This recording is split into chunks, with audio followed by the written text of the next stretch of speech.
Hello, welcome to the beginner 1v1 me stream.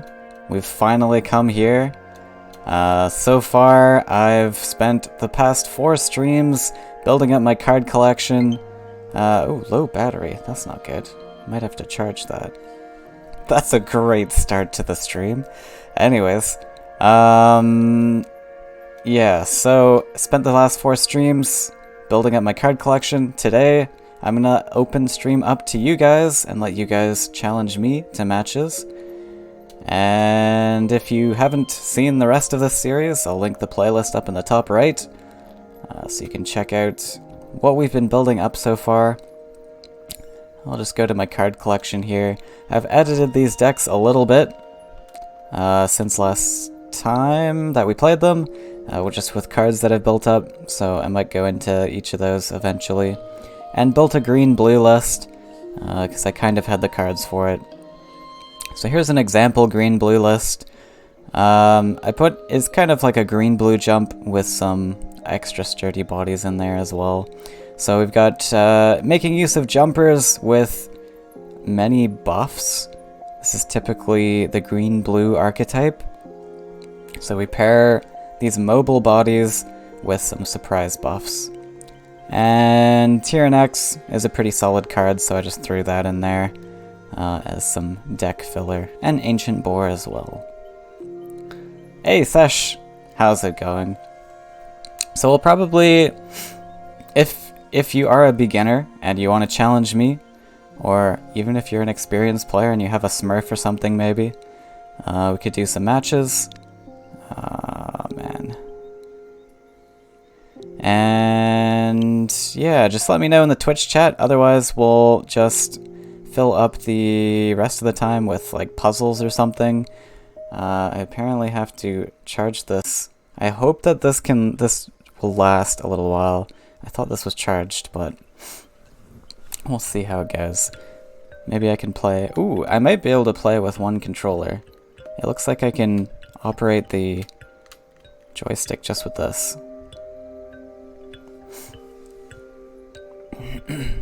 Hey, Fickle. To fill the time, can you explain about when you get epics, rares, and legendaries? Yeah, so when you're able to craft, you can't craft anything at all until level 4. By that point, you can only craft commons, which are these gray diamonds on the bottom of the card, and then rares are level 10, the blue diamond. Epics are the purple diamonds. This is level 15. And then legendaries have this yellow diamond at the top. A fancy kind of border. You can never craft these. These are only from chests. So, and you can also never open more cards than you need from a chest, so there are a maximum of 3 copies per card, 1 copy per legendary. So if you have all 3 copies of that card, you'll never open that in a chest, unless it's a mythic chest and you need the mythic variant. So from regular battle chests, if you manage to get every card, craft every card or something, and open the rest, then all of your chests will only contain legendaries. Until you have a complete collection. Yeah, blue chests are the regular battle chests. I suppose we'll go through the changes I've made as well. So when I started this stream with the green and red, I didn't realize there was extra tutorial missions that gave you extra cards, so I ended up getting a few extra cards. So since last time I've added 2 Tyrian golems and 1 feed. So we've bumped up to a 5 land count. These cards are fantastic.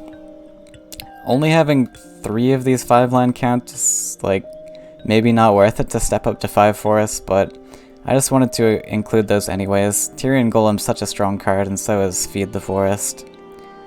And that's pretty much the edits. I think I just kind of threw out the smaller creatures that we had and threw in more 5 life stuff. Like Deepwood Grizzly. Grizzly's a pretty solid card. Voice of Truth's pretty solid as well. Could even do with 2 of these. Living Willow. And there was something else I thought. Maybe not. There's a teleport. I think we had that in before though, and then just some buffs. And the Falcon Dives. So green's not very mobile. Falcon Dive's actually a pretty decent tool in green because they're not very mobile. And in red, I added these Flame Spitters. This Flame Spitter's honestly pretty decent to start with. It's like a Falcon Dive with a creature attached to it, so for 1 card it does quite a bit. We got a Cypher's Wrath, we got 3 Flame Bursts now, keeping the 2 Fire Bombs, and I think I cracked a Gift of Steel from a pack, so I added this in as well. So there's a lot of combat creatures. Herald of War is great. The underground things, of course, as we saw last time. And the rest is pretty much what we had before. Blue I don't think I've changed at all, because this was pretty recent. Looks pretty much the same as last time. And same with yellow. This was just the past stream, so nothing's changed here. So, I guess we'll play some games, if there are no beginners in chat. Or we'll do some puzzles. I thought puzzles could be a cool way to kill time also. And if you guys have any questions also. Hey, El Panico, am I right here for the 10k? Hey, it's not even here. Yeah, so sometimes there's like the 10k tournament icon that comes up. That's, I don't think, happening. That 10k tournament's kind of been up there for, I don't know, the past 2 years? Wait, what? Blasphemy?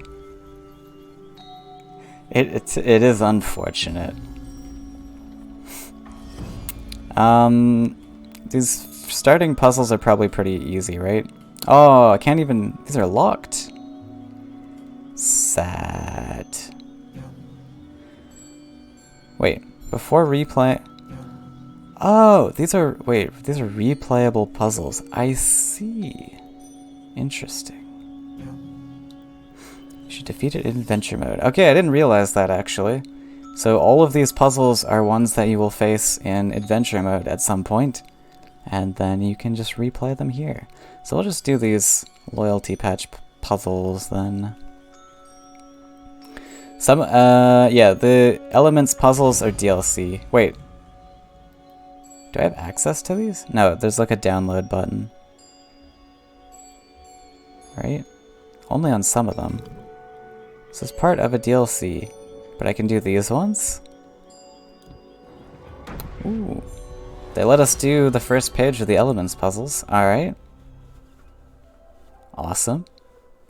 So yeah, if there's any beginners... ooh, my mic's spiking a little bit. Let me just drop that a little bit.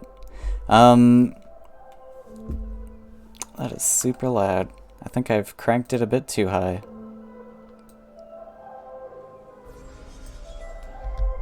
Yeah, so if there's any beginners, just let me know in Twitch chat, and we can have a game. My friends list is posted in the description. I mean the title.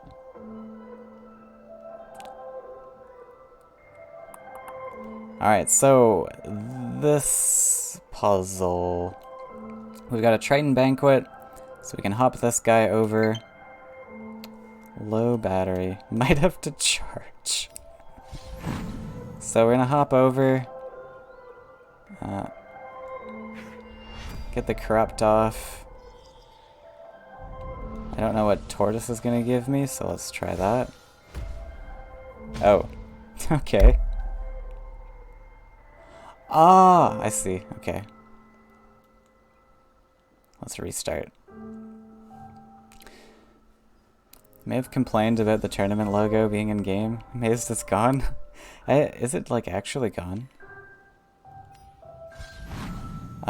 So we're gonna hop over. This Hammer of Destruction gets shuffled back into our deck once we play it. And then the Gem Shell Tortoise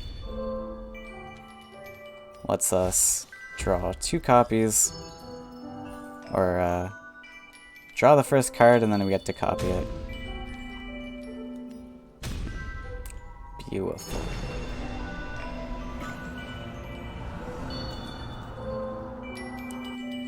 Alright, I'm actually gonna charge these if nobody's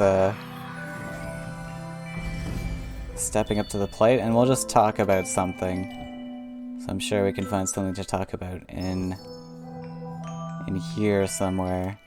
Just open up this deck list and I'll just put my Switch controllers on the charger. I thought these would auto-charge if I just kind of left them here. Oop. Yeah, I know. I'm aware. Alright, well anyways, we'll have a little chat.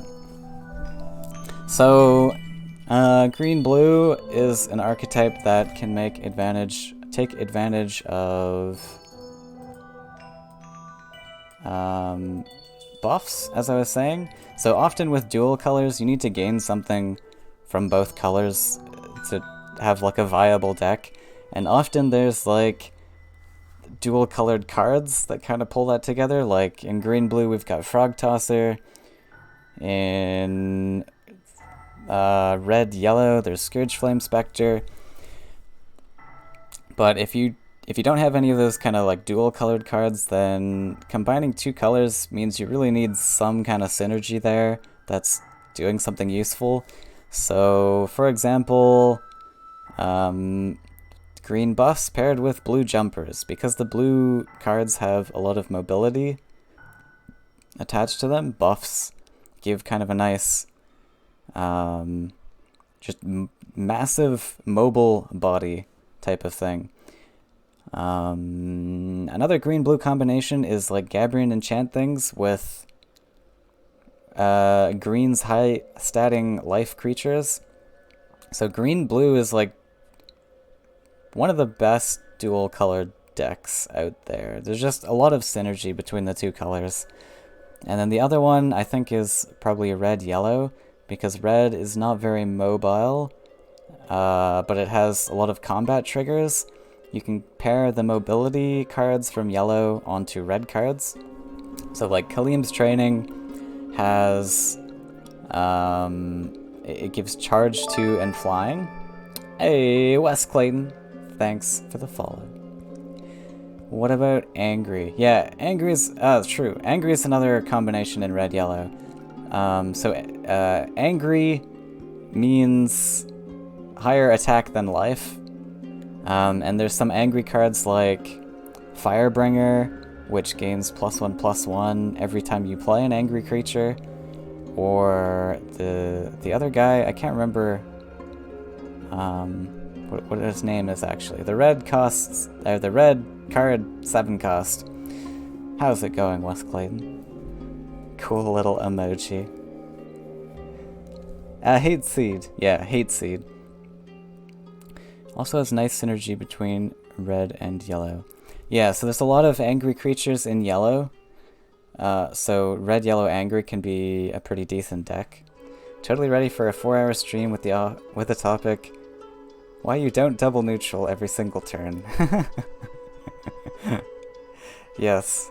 That's one thing with the tutorial in this game is that they kind of get you to double neutral a lot. Like the very first moment you enter the game, they're like double neutral, go, and like I think you have to go straight for their face instead of for the wells.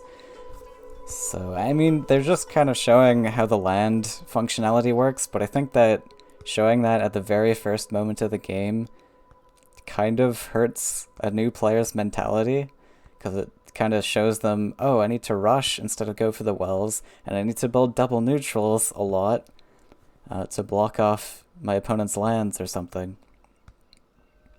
But yeah. So yeah, that's the red-yellow combination. Red-yellow is typically angry or burn, as we were talking about before. And honestly, like, those are the two like best color combinations, right? Green, blue, and red, yellow. That's pretty much what we see a lot of. Blue, yellow is often blue, yellow tempo. So there's some tempo cards like the Oversky Tow Ship. And that sort of list just goes down one side of the wells really fast with a lot of chonky bodies. Again, uses some mobility tricks from yellow, but pairs it up with some beefy blue things like Mystic Beast, the Blue Colossus, and just kind of hitches a ride on the mobility tricks in yellow. There's also Blue-Yellow Swarm, which isn't like really top tier, but it can be a solid deck. So Blue-Yellow Swarm using like Twin Soul Spirit, Istanu, which is a non-DLC card, I believe. And there's Flight of the Mantas, which is a blue-yellow card. Acts similarly to Battletoads. So you just swarm the board with a bunch of stuff, and then you can have cards like Mirror Phantasm to kind of upgrade your little guys. And Istanu upgrades your little guys as well. I really like Orisei in that typical list, but, you know. Hey, Summer. Istanu's Oversky. Yeah. Yeah, base set. So you can get it through the Oversky missions. Ooh, we could do, like, Oversky missions, too. So that's blue, yellow. What else is there?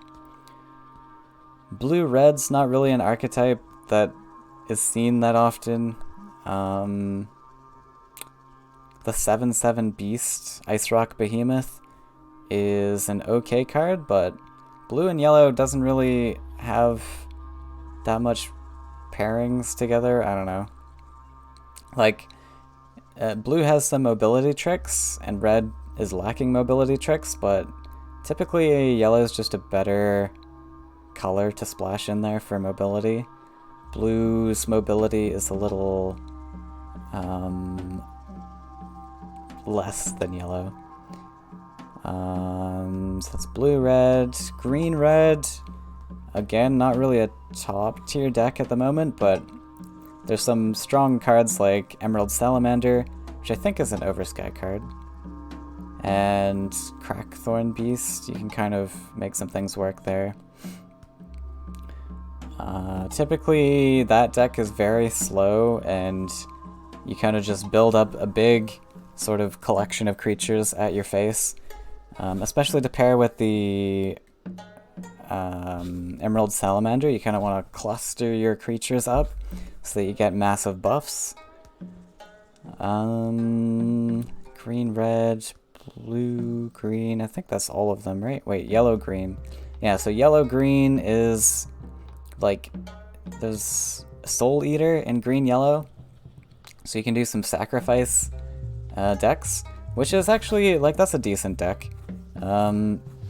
It's, again, I wouldn't say top tier, but it's probably one of the better color combinations apart from blue, green, and red, yellow. Soul Eater can be quite big and efficient, but the sack creature, it's also a really slow deck though, and there's a lot of just better slow decks. Yeah, green, yellow sacks, reasonable.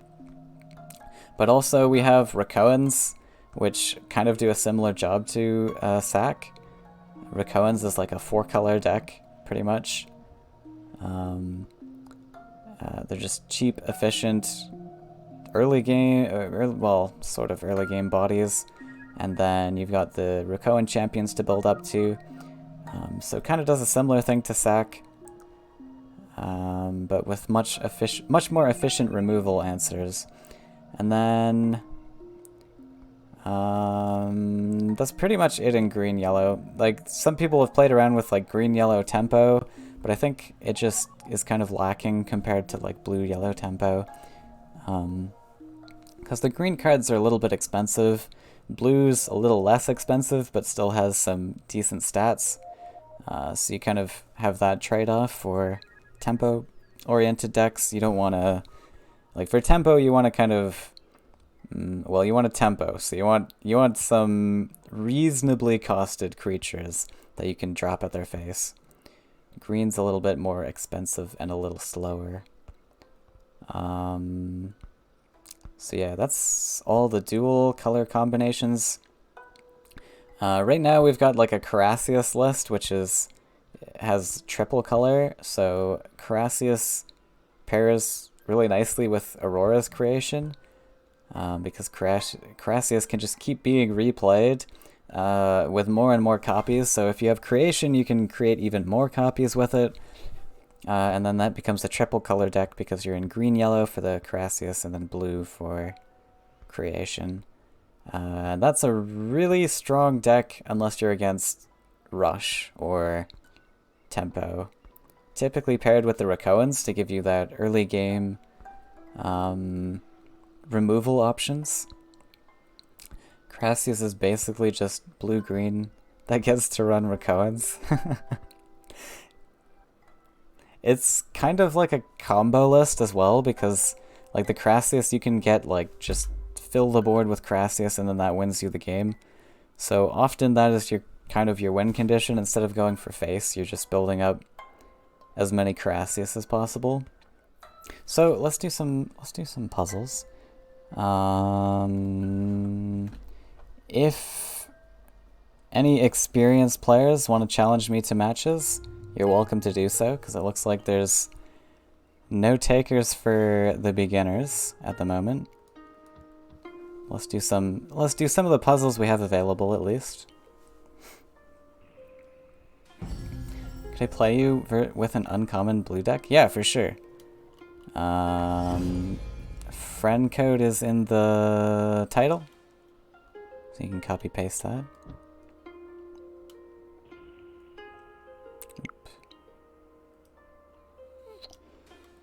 Let's just do this. What happened to those brave beginners, huh? I don't know. So there was quite an interest before, so I don't know. I don't know where everyone is now. But that's okay. We can have some fun with us experienced players as well. I actually think the lists that I've managed to build up are pretty solid for what they are. So I think we could do pretty well.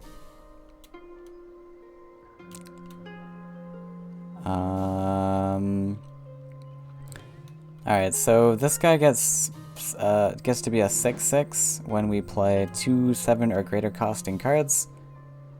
So I assume we just do this in Yak Attack. Buff that up to a 6/6. Oh, wait. No, I should have played the Yaks first. Now I gotta work around my 6/6.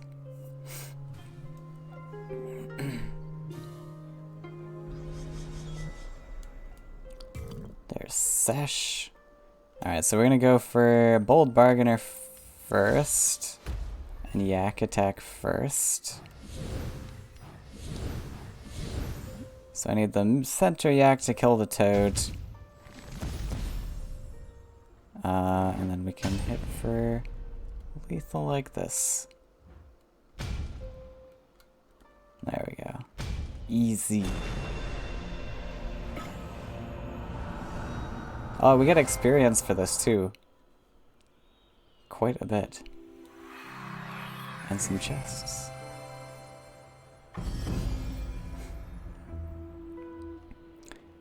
Alright, we'll invite Sesh, if you're ready. If you're not ready, that's okay. We can do some more puzzles.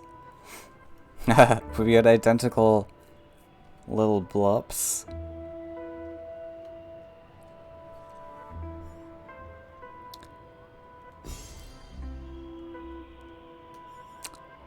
Alright, what shall we start with? We'll do blue. Blue versus Sesh blue. We just need more blue on the board.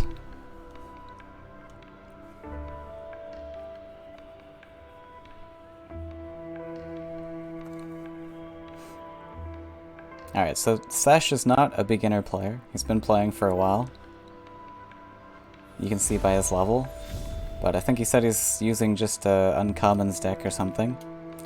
I think we'll keep this. Looks good.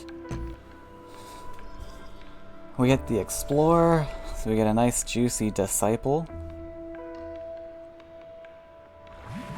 It's gonna be the blue. Oh. Oh.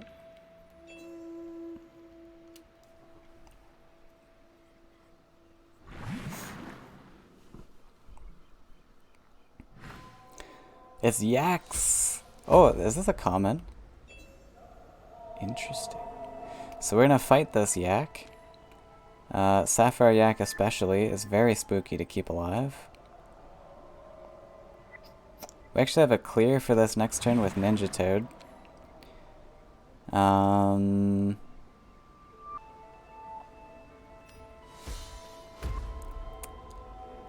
But I guess I'll put this out of range with the Explorer.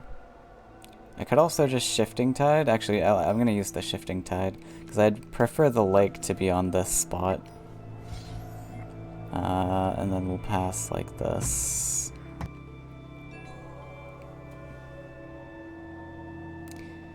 An uncommon blue deck?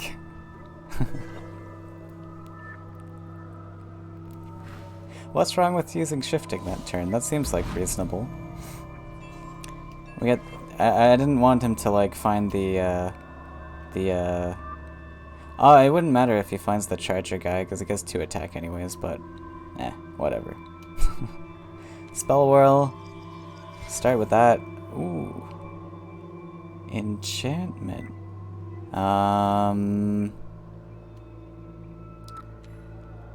Is it worth killing this guy? I don't know if it is.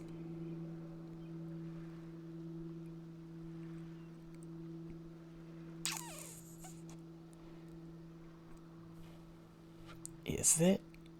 Because we're gonna keep our disciple in range of the jumper, which is a little spooky. I think we're just gonna take a step back potentially.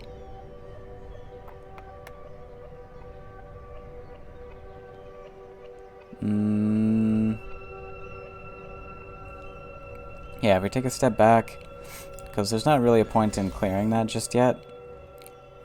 And then we'll just put Snowstorm Lancer on the center tile, out of range. And would love to build a 3rd lake here because I need that Ninja Toad, and then I can double neutral freely. But I'm just gonna double neutral over here, I guess. Probably like a 3rd lake somewhere would be best. Just play the Explorer, but I want the jumper spot.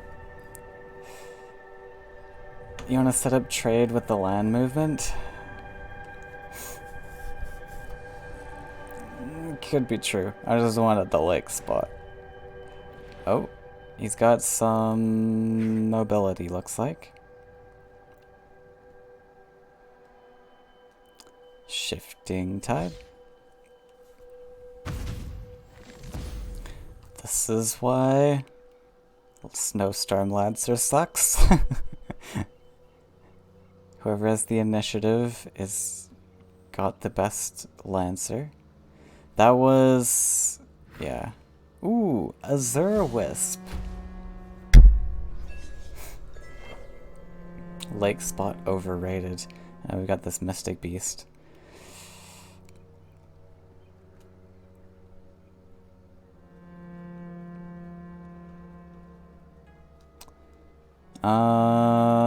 Guess we gotta kill this because it's kind of a big threat here. That sucks.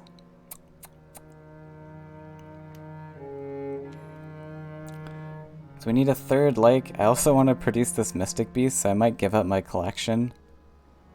Feels kind of bad.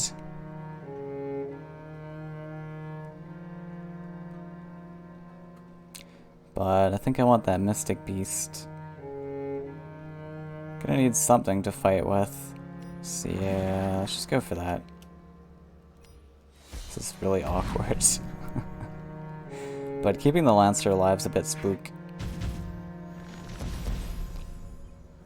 Probably just keep this here. Don't want to step up into land mobility.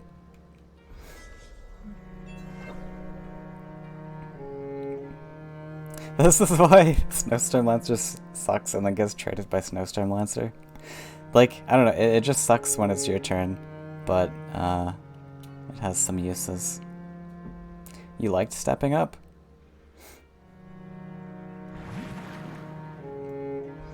Prevents him from stepping up, I suppose. So we're gonna claim our Mystic Beast. That's true also. If he has like yeah, he needs like 2 tricks to kind of kill my Disciple off. So let's drop Ranger somewhere.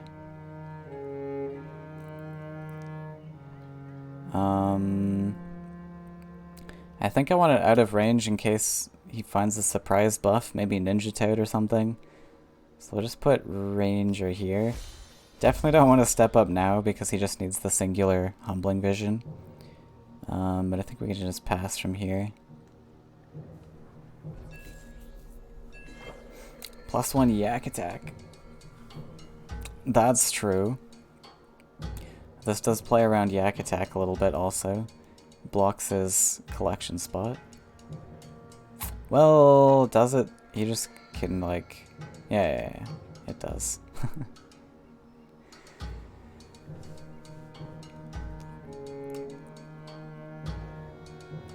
Azure Wisp is a bit difficult to use, yeah. Although if you get like 1 buff on it, then it's like 4 cost for 4/4. And then you kind of gain its value back. And then it's just got upside from there, I guess. But yeah, it's a bit difficult to card, but possibly in the earlier levels, you might be able to get some good use out of it. Depends, though. Can't always harvest off an enemy well.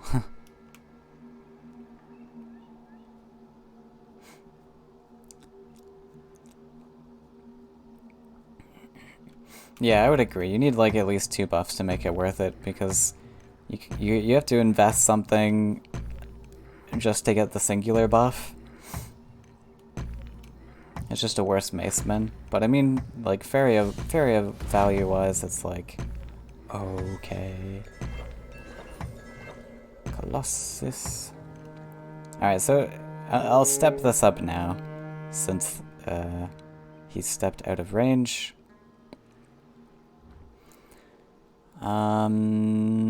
So it could Campfire, but actually I'm not going to have any enchantment targets really in this deck, I think.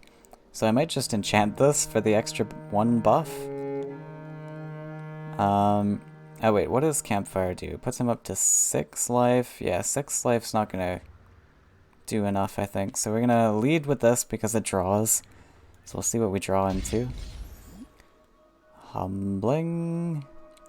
Don't really think I need to humble. So we'll use our neutrals. I'm gonna put the other one on this side, I guess, so that we can double collect with the Island Ranger.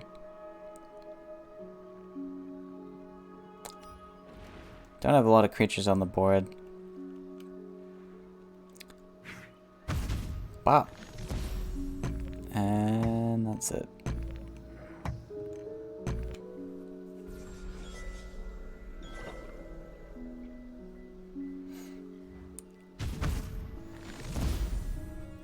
Weird thing is you can't play at the turn you have a creature starting. Oh yeah, that's true also. Yeah, you kind of missed the buff. The other Lancers, see I can just like start picking on these Lancers now.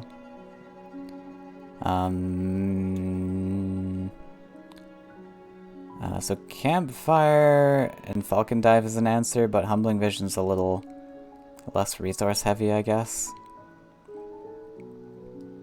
Does use up my Humbling, but I think that's fine. So we can draw here, since that's what we're going to be doing. Ah, okay.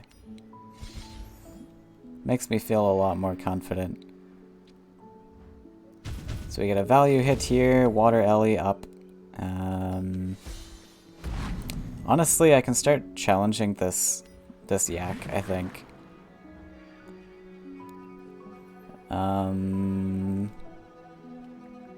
Looks like a well played. Humble's gross.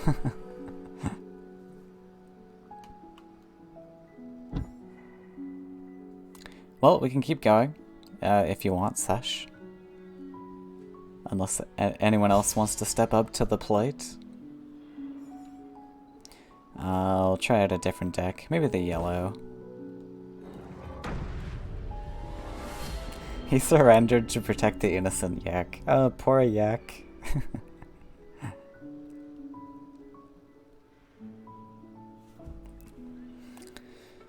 Yeah, Faeria.com/thehub is a great resource for newer players to go to.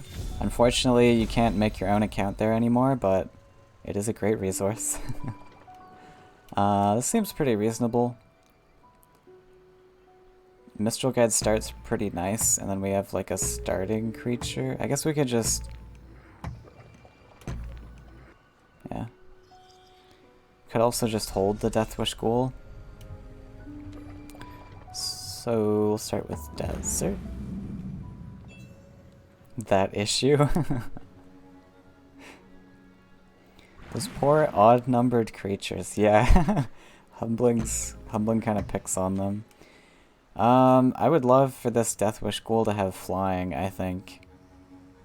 So I might just not play it, especially with the Celestial Tower. I think that Mistral Guide Deathwish Ghoul next turn's pretty solid.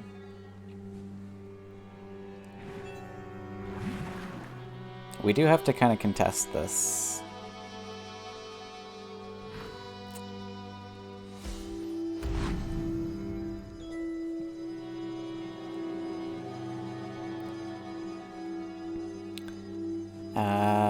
And a Demon Wing. So we have 4, 5, 6, 7, 8, 9, 10. Okay. I guess we can just send the Demon Wing off to the other side. That works. I think if we put Mistral Guide here...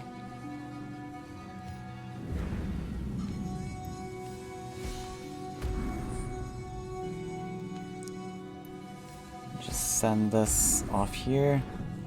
This puts me in like a spot for double collection. I could have put like Mistral Guide here and then Dash Demon here, but I think this is a bit better.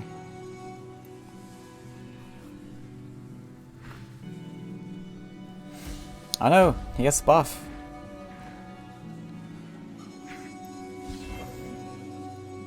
But also 4/4 here. I guess he didn't have really much option. Ooh. We do have the Soul Drain, though.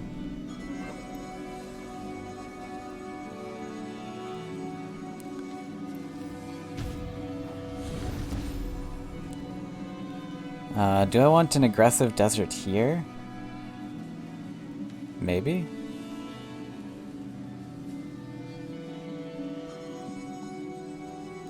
And just Demon Wing, even though it doesn't have flying? I mean, Shade Demon? Kind of want this to fly up aggressive though, don't I? Maybe I didn't even want to do that. Well, I kind of want to block off his collection, so I guess I could just... yeah, Demon Wing here makes sense. And then we got the tower also. Can fight anything he plays. Tower first. Tower. I don't know what the tower does, is the thing. That's also fair. I don't feel like you want another desert ever. That's also fair. Let's draw.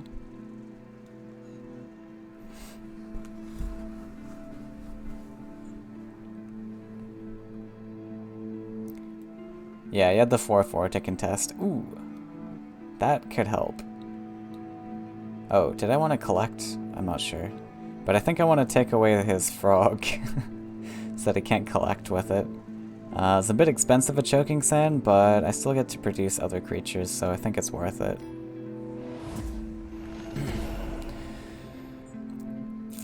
We'll stay on the well spot, kill this guy, and then... Ah! Wait. That was bad. I was supposed to play the Deathwish Ghoul first. Now I've got to collect. Okay, now we can't play anything. That's awkward. Deathwish Ghoul was supposed to come out. I mean, I guess we could put it to contest that blue space. But I can't really contest anything anyways. Like, he plays Mystic Beast. I don't have an answer for it anyways. Yeah, unfortunate. That was the wrong order.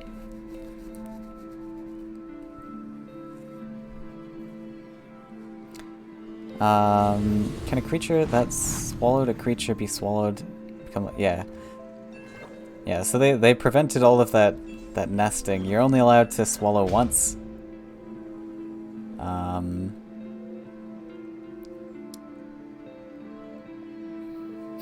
Yeah, only allowed to swallow once. So I could double neutral here and get like aggressive Maceman on his face.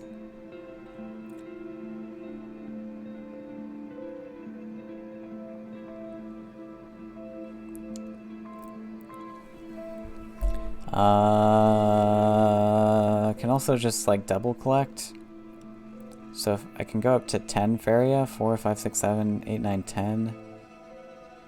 So what if I do something like this? He's already collecting, so I don't really need to clear anything. Because it's not going to benefit me at all. We'll send this forwards. We'll send Deathwish Ghoul. Possibly to the center. And then the other Deathwish Ghoul.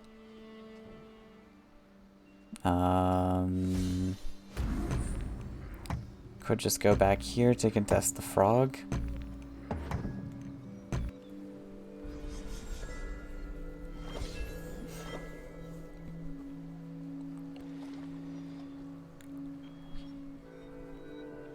That missing 3-1 is so bad. Yeah, that was unfortunate.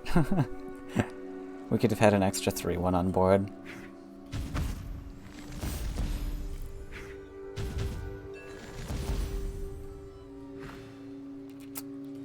Wisp aggressive. Okay, we have the Celestial Tower cleanup. You really need movement so you can use Mistral to clear stuff. Yeah, this list doesn't have a lot of movement, I think. Let's start with Smile. Demon Wing's nice.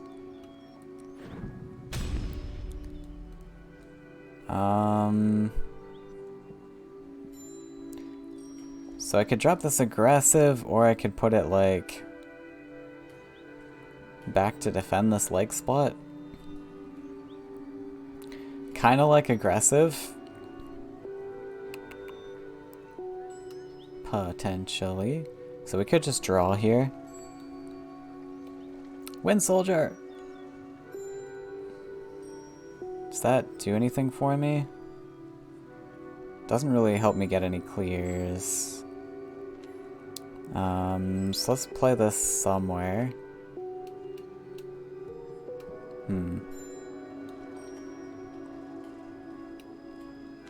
I guess we just send this up aggressive. Like Demon Wing, we could also use this to contest the 5-5, but...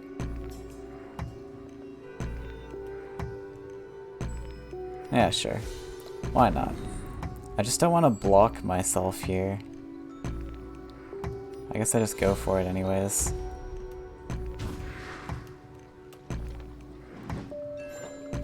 Oh, I can play second demon. Wait, I'm dumb. I forgot that the ghoul gives me 2 extra Faeria. So yeah, I could have put the other demon wing aggressive. That would have been a lot better. And the other one on the left side. Yeah, you can play both because ghoul dies. Yay! Why defend? Yeah, I think aggressive's probably better. Just because I've got all this aggression anyways. He's gonna have to defend instead of producing things on that lake tile. Battletoads, I got a wind soldier for you. So let's draw. So wind soldier. Can wind soldier ever collect? Not really.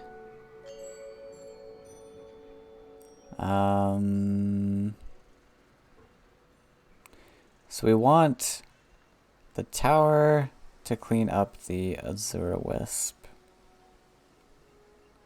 I can go up to 7. We can play Mistral Guide as well.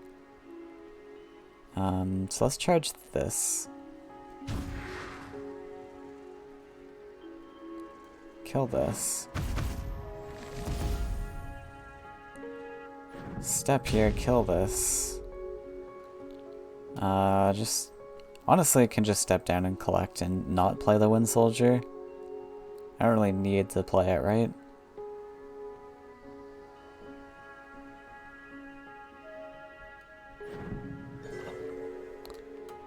Mistral Guide.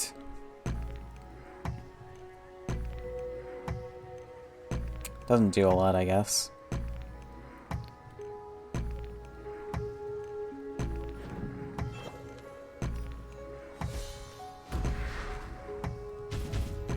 We'll go for it.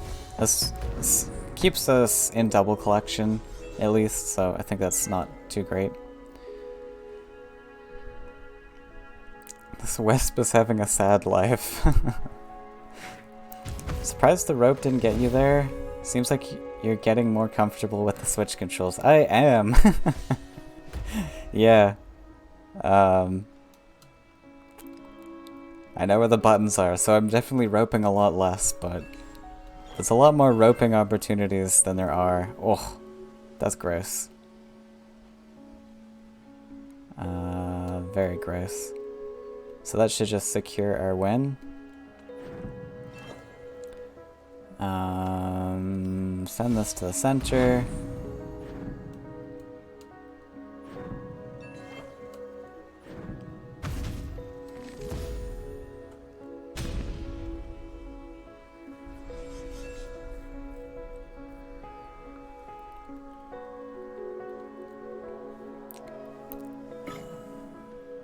Oh yeah, I completely forgot, but I have the coordinates up on screen for once. I thought that would be kind of useful for beginner players to have.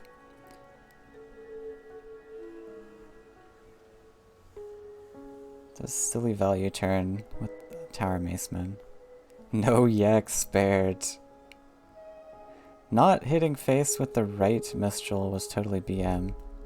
Oh, I guess it was better value to go for the face hit. I'm all about those collections. It looks like Sesh crashed, maybe. Alright, anyone else in chat? Beginner or experienced, doesn't matter. Anyone want to have some games?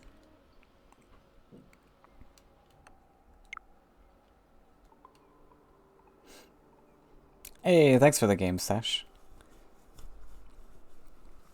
I like the use of the wisp.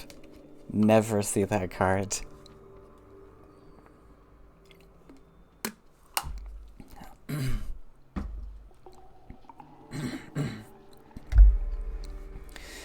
That's very weird for you, not having like the usual blue cards.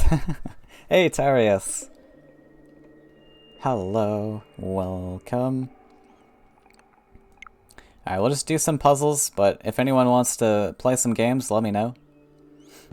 You can log in a few minutes. Sounds good. We'll do a quick puzzle in the meantime. Hey PC, how's it going? So this is open to beginners to challenge me to some games, but we haven't had any takers so far, so opening it up to the more experienced players now as well.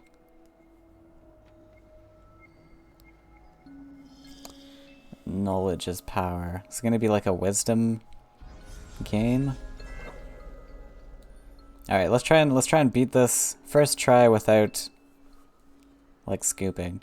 So obviously this grappling hook is gonna be our lethal here.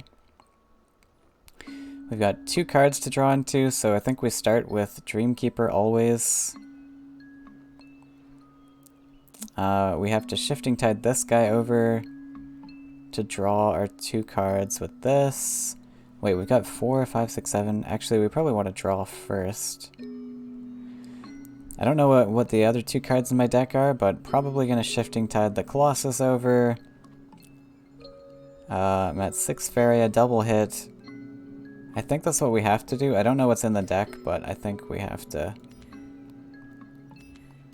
move this out of the way. Oh, they're Mina playables. Okay, fantastic. But this should still let us draw 3 cards, so I think that works. Okay, we got him. Range to face.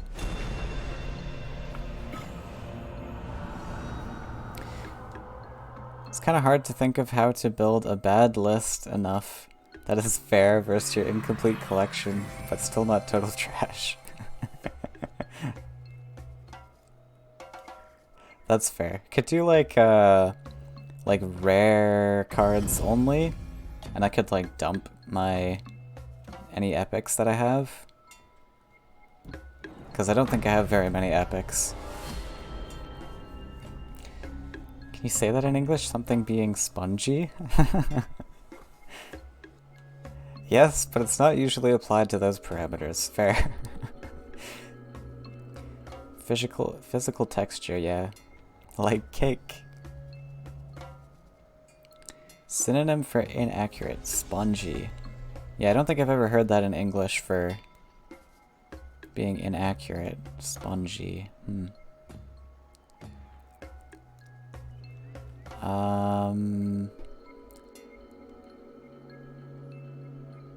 I think the remaining card in our deck is a 7 cost, so we should be able to Flameburst Cypher's Wrath this.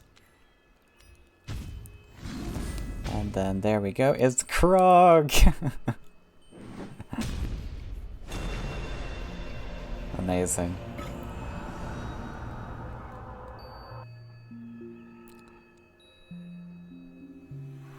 I believe that's a term used to describe your meat shields in RPGs. Sponge? Oh, you're in? Alright. Well, feel free to add me. I think it's much easier for PC players to add. Otherwise I have to, like, click all the buttons. My code is in the title of the stream, so it should be easy to find. I dream and the frogs tremble. We got some chests. Let's open up some chests.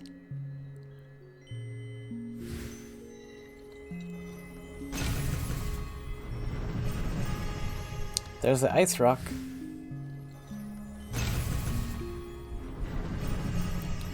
There's a Cypher's Wrath. We could add that in.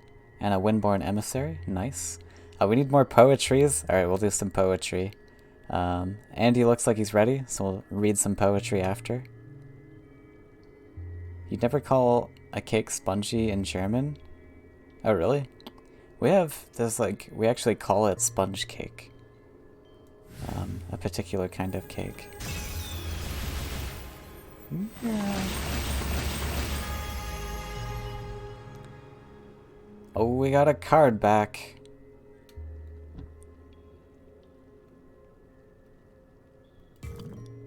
Ah, there's also Wes Clayton. I'll add you as well. Ah, okay. Well, Richard's inviting us, so we'll go for we'll play with Richard, I suppose. Oh wait, who said they were in? So Richard's a beginner, so we'll give the beginners priority.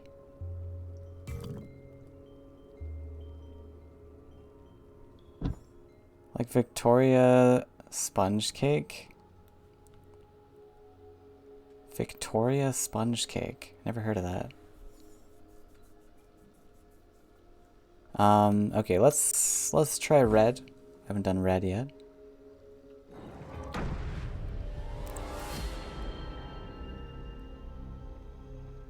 Sounds like that cake ain't good for your health. I mean, what? Not many cakes are. What cakes are good for health? Could do a co-op with newer players as well. Yeah, we could do some co-op as well. That could be a thing.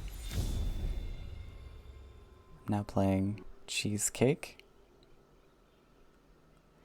Okay, so with this hand, we got a starting creature, and we'll take one of these removal tricks. Actually, keeping both is fine. Gives us some options. Why is my friends list thing beeping? There's no notification here.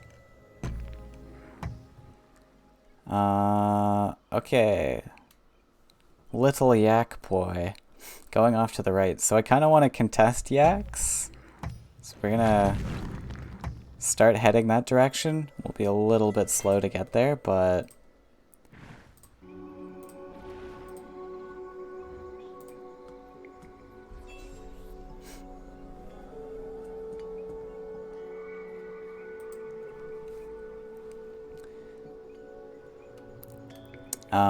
so I'm going to use the Explorer to advance my guy. I guess the Sturdier Body, and then Cypher's Wrath.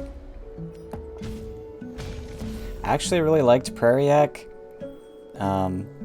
way back when, because of this, like, early aggressive double collection. Aggressive double collection.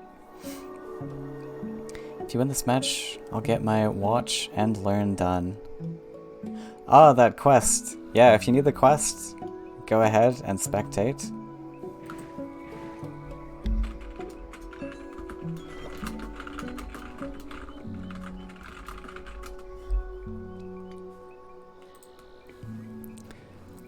Alright, so it's going down the opposite side, which is fair. So one thing, yeah, the combat creatures are super oppressive against small guys, like the yaks. So hitting the yaks into them kind of sucks. But I think we'll just draw here, search for options, maybe play the brigand.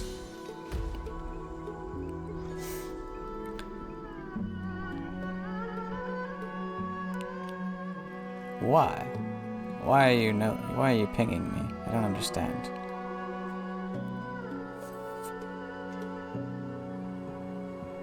Yeah, that was another option. The Brigand tier doesn't really do that much, to be honest. If that's Prairiac, we do have an answer. It's over Skyak.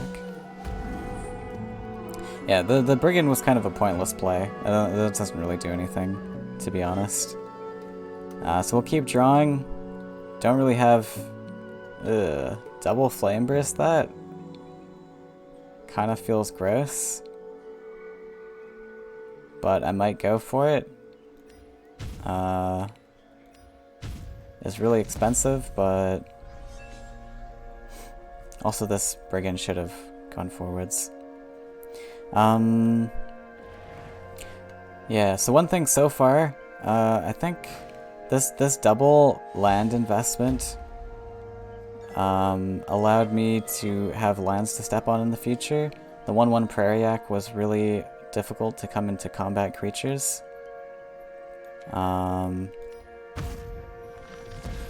That's a really sad firebomb, but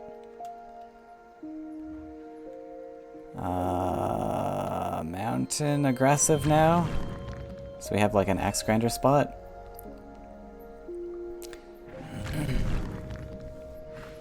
Rubiak! So yeah, now we gotta push super aggressive because of that. Also, so what happened? What did he play last turn? It was, I don't remember. But we're gonna step these up, step this up, and pass. What was the last thing he played?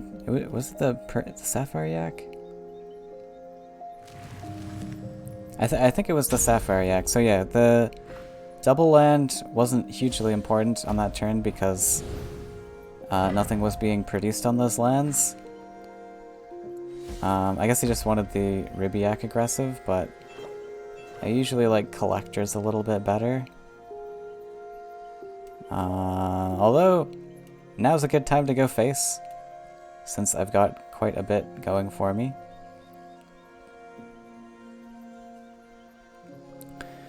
So, we'll drop this Herald of War backwards to defend. Probably just avoid the face hits for now, I guess. Oh, I have a campfire. I guess... yeah.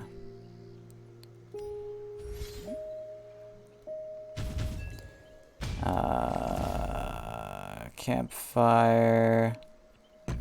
double neutral...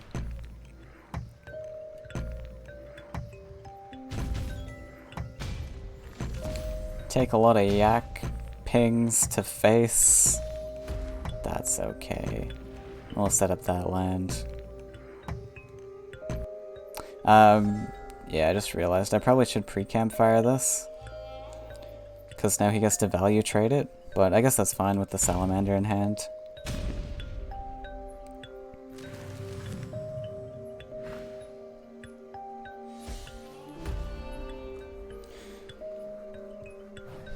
Play this game, then the two words yak tribal. So yeah, we're taking a lot of damage here. Actually, he might have lethal soon. So we definitely gotta clear that baby yak through other means. Take a draw, that's a horse master.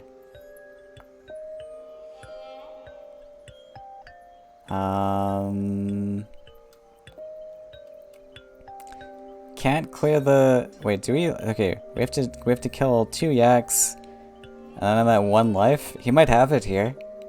I don't think I've got much else. Yeah, we could just kind of have to go for that.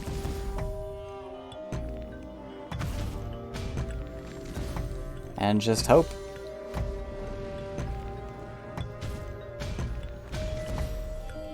Oh my god, click button. There we go.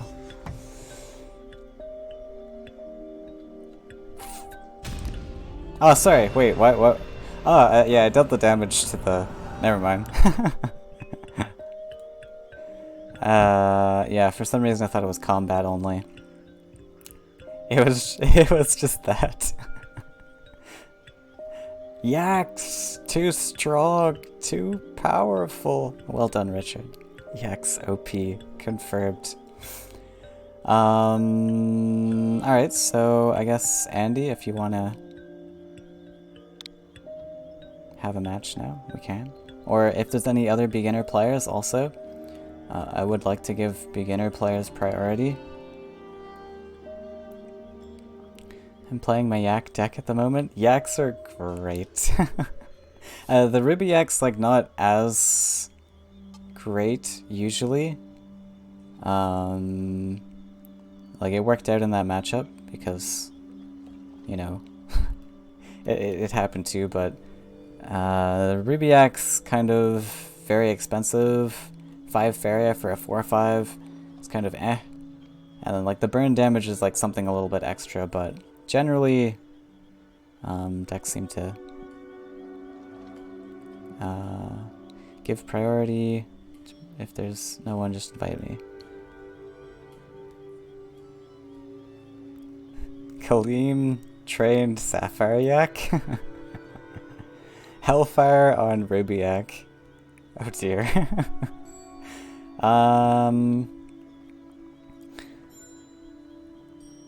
Yeah, alright, we'll challenge Andy, unless there are any takers. Let's invite to lobby.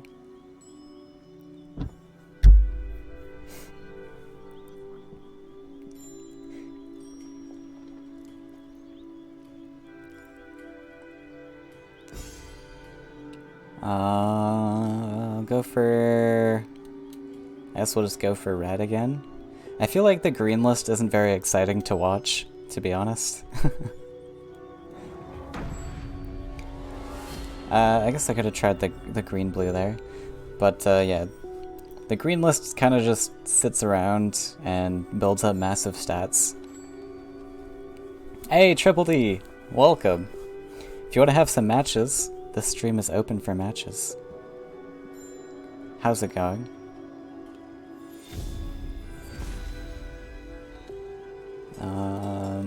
Let's keep this. Creature with 2 removal tricks seems fine. So we'll start with the center mountain, as we did before. So that past game I went to the side because I knew that I wanted to invest into that Faeria. Guaranteed. So that's why I started with the side land, but here I don't know, so we're starting center land. Thanks for the follow, Aurelian. Welcome to the stream. Don't know if I count as a beginner anymore. It's fine. We've faced against Sesh and Andy so far as well. Not many beginner players were up for the challenge so far, so you're welcome to play, for sure.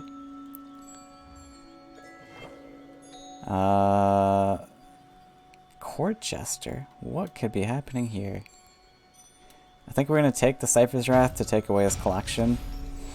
I don't know what he's doing, but we may need these extra damage to like actually deal with stuff, so that might have been a mistake. To be honest, that two life thing wasn't really doing anything. I probably could have left it alone. There's an Aridin. Ghost Dragon incoming. Yeah, I think the Cypher's Wrath was not worth it. I think, now that I'm thinking about it. I guess we have to Gift of Steel this, really?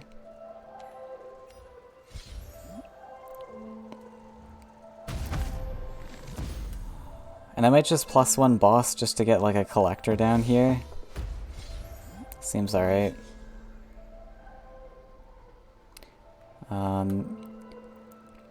Actually, I think playing the boss before the combat hit was better there.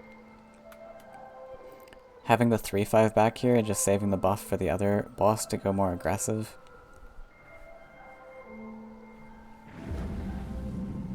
Still have nightmares. I just wanted to type that about your green fairies.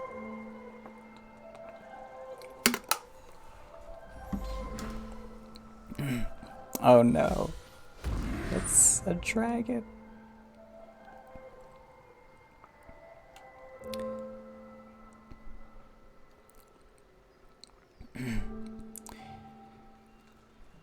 So we need to start getting super aggressive. Double neutral might be a plan. Oh my. Okay, that's double dragons. That's gonna be a bit much. Flame Spitter!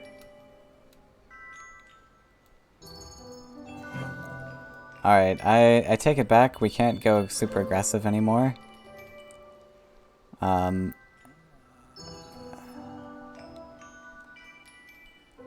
Flame Spitter. So I might do this, produce this land. I don't know, this doesn't really do much though. It doesn't give me any collector, because he just can clear it.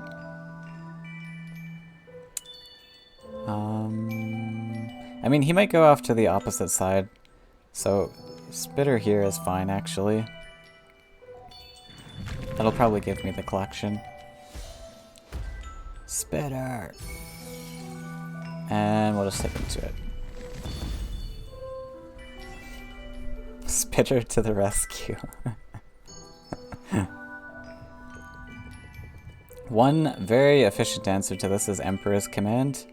That's also a decent include in red lists. It isn't epic, but it's a decent include. Gives you some healing, and then it also lets you give -2 attack to something, so you can kind of preserve your combat creature's life.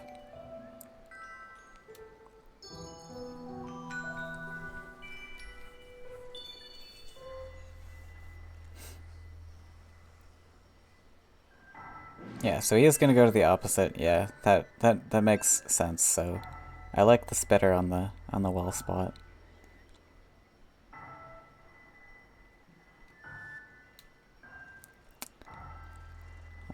So he has set up double collection. That's going to pretty much go uncontested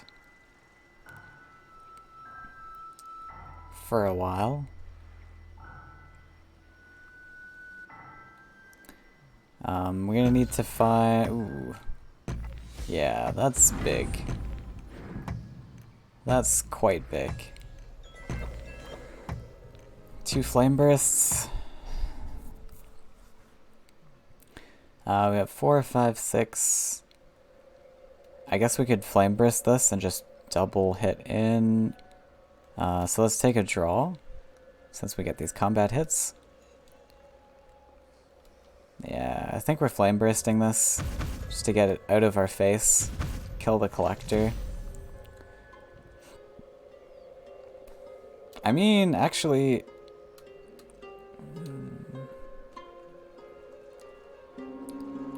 I could not kill it. I think we want to kill it. Do we? I don't know. Giving him the collection or producing 2 creatures of our own. I think I'm going to go for the double creature. 8. Yeah. This guy gets the 4/6 buff. I guess if he has buffs, this hurts me, but... it's fine. And then we'll put the Brigand here so that he can't double collect here without getting hit in with this.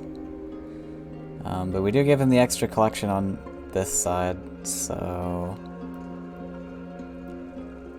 we'll see if that pays off.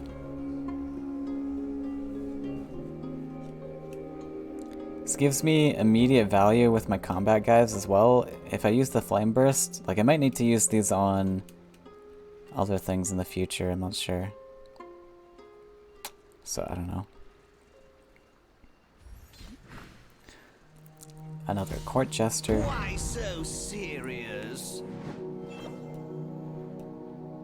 Okay, he is not threatened by the 2/3. Gonna step into range of it anyways. Finds a buff. Buff sucks here. The buff is like the one thing I was a bit afraid of. Okay, no buff. That's good. Yeah, the step up's a little bit odd. This gives me an answer, but... a Baron! Ah.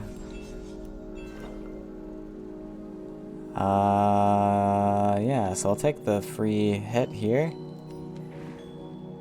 Build the second neutral between wells for double collections type of things. Go for this hit, go for this hit. We can clear his double collector now. Draw the Axe Grinder. And I think we're gonna save that other Flame Burst. Again, I'm giving him collection for free, but like with this combat guy on the board, we also get collections for free with that guy. And I think like saving my red tools is a little bit more important in this matchup.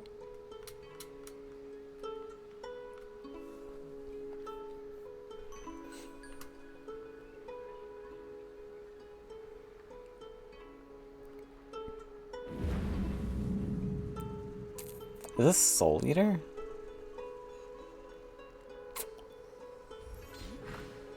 Another Baron. Oh, and Prayer. Interesting.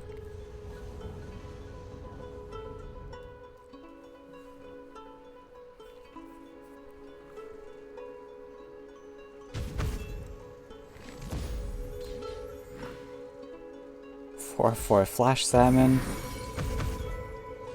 So we get double combat hits. Okay, that's Soul Eater. Yeah, that's mighty big. That's mighty large. That's very large. Okay, so we gotta draw. Cipher. Yikes. Yikes. Alright, well, we'll take the value hit at least. We can block our face.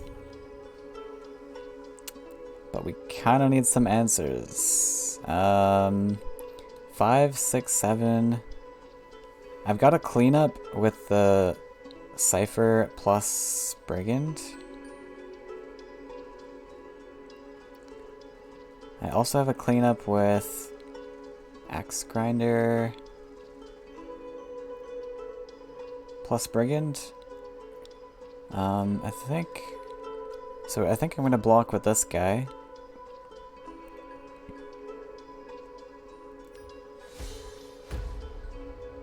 Do I play the Cipher? That's a question. So he might...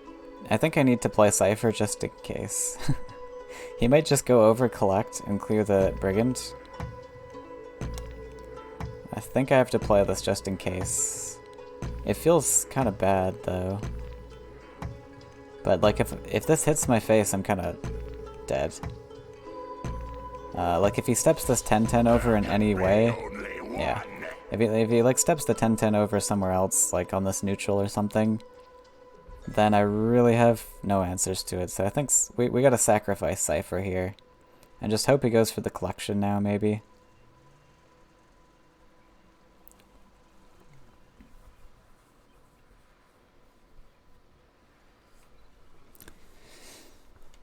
We gotta kill him before his other soul leaders come out, because I'm gonna run out of answers pretty soon. I'm already out of answers.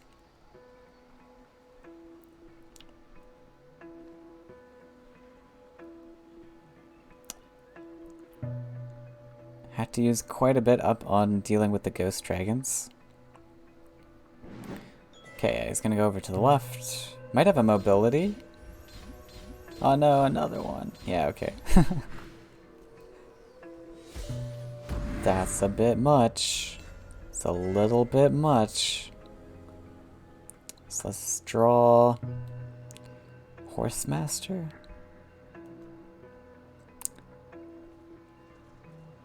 I can do 5, 6, 7. I guess we'll just go for his face. So we take the 10 hit. That's something we kind of just gotta take. 5, 6, 7. This is so bad. I think Horsemaster goes here. I mean, we're pretty much dead, so there's not a lot we can do here, but... I can clean up the 11-11 also. I mean, if I clean up the 11-11, that's also an answer. 5, 6, 7, 8, 9, 10, 11.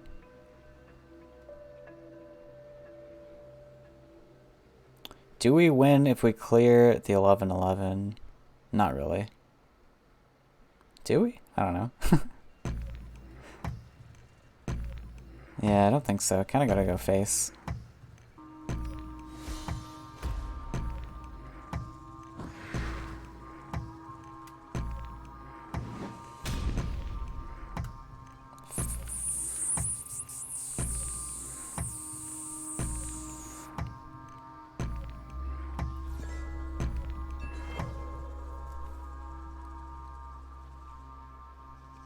So I did have a clear there. If I like Horsemastered the Axe Grinder back, use the Campfire and the Flame Burst to kill the 11-11. But that's not really a winning line. Then I've got no answer to the 10-10. Oh, he's found a lethal.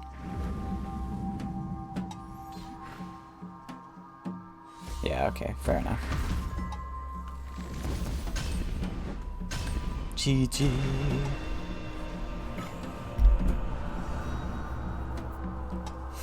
Yeah, I was thinking of... I think I should have pre-campfired that Brigand. It wouldn't have mattered in the end, but just in case, I think that was a reasonable answer. GG. Do you want to do another one while we're here? Or Triple D, do you want to have a match? If you're still here. if you're still around.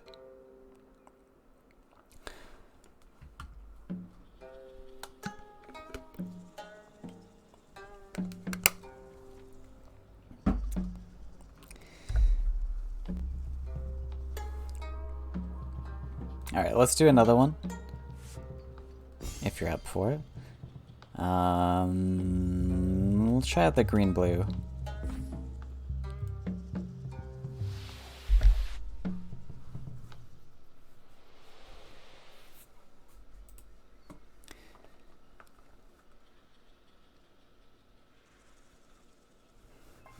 Still have nightmares about the green fairies.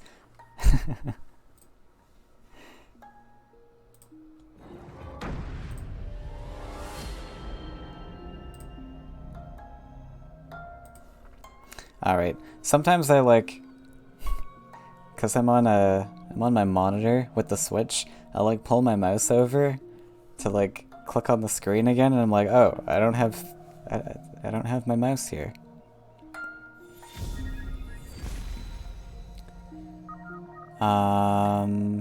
Okay, that's a bit awkward, so I think we're gonna scoop, try to find something to start with that's more reasonable. Waldemar. Okay, that's not reasonable. I did build this to have like, I think I have like 9 or 10 starting creatures. So just an unlucky hand, I think. There's a guy. We will have to start with the second lake now because of that, but... So Tyrannex is pretty solid. A pretty solid common card. Kind of similar to Deepwood Grizzly. It's just kind of solid stats for 5 cost and 1 lake. Get to produce it really early. So let's just step over, collect. I think Andy's playing his beasts list. So I may want to contest this side.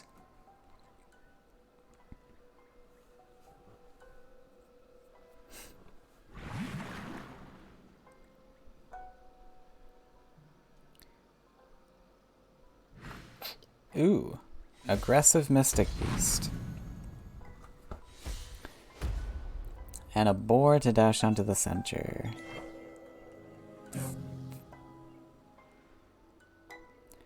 Alright, so we do have Ancient Boar. We can kind of just...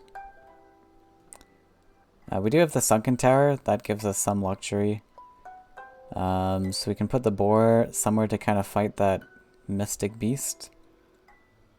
Probably just going to put it on this forest, to be honest.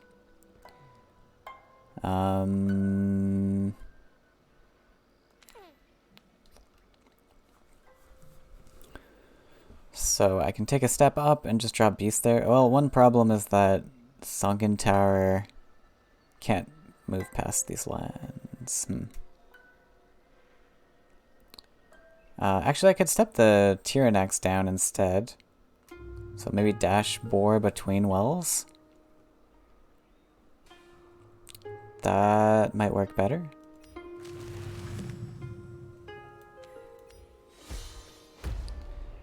So step this over. It is in like range, like trade range, so he can like buff and kill it, but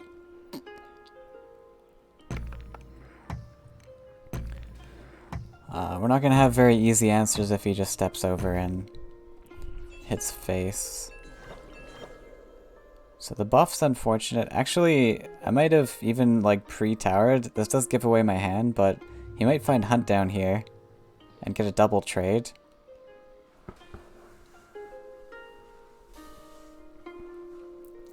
Does the difference between Tyrannex and Grizzle mean 1 attack is worth 2 life? Probably. I mean, life goes quite a far way. Actually, sorry. Wait. Probably the opposite of that. 2 attack is probably worth 1 life. I don't know. Life is often better than attack.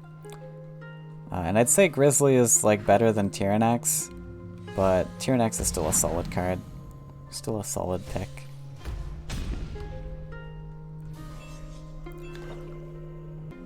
Battletoads. So we do have a Stalker.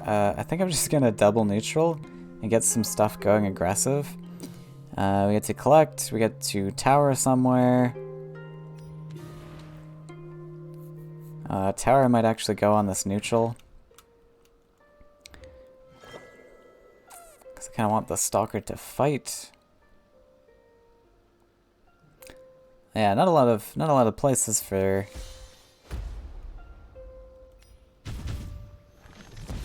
the tower to go.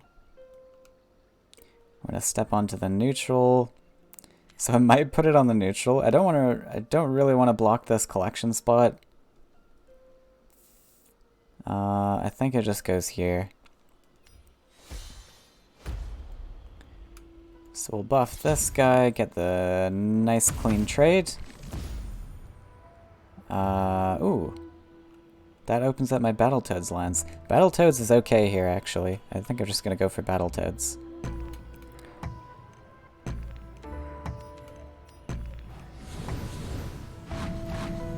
So he gets to value hit with the Mystic Beast, but then we can clean it up with a 3/3 Toad with the next Overgrown Tower buff. Yeah, Toad seems pretty solid. How is Haunted Willow only 2 cost?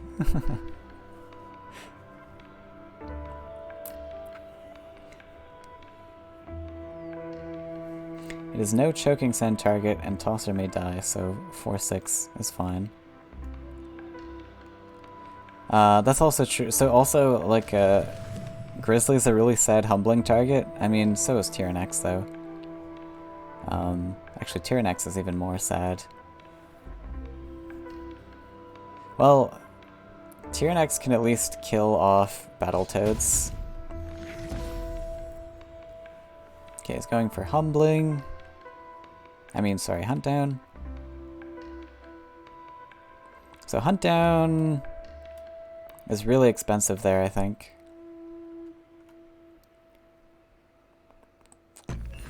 He probably just wants to smash face, I guess.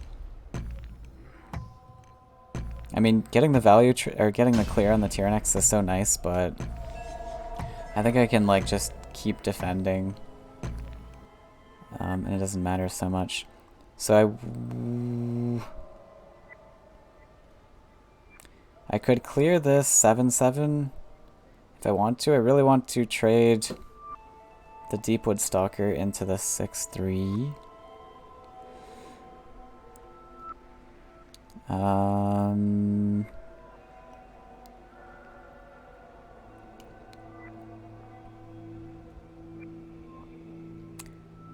4, 5, 6, 7. I think I need to build double neutral to do that, right? I need to... Oh, I can just tower the Colossus forwards. So we can just build a special land. I think I'm going to do that. Right here. This looks okay. Yeah, we're going to do this. So I do have a 6 land count, so I want to kind of build my special lands. We're going to hop over, use the buff on the Stalker. Stalker can trade. Then Sunken Tower, the Colossus forwards.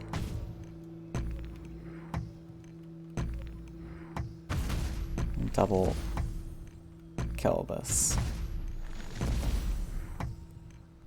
Unfortunately, that's it, but yeah, kind of blocks off all my creatures from being able to hurt him. So we'll see. Yeah, that's a bit awkward.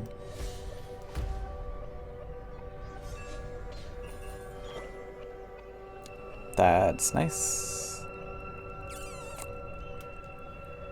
So we'll keep double collecting. That's super awkward. We kind of gotta tower this away again now.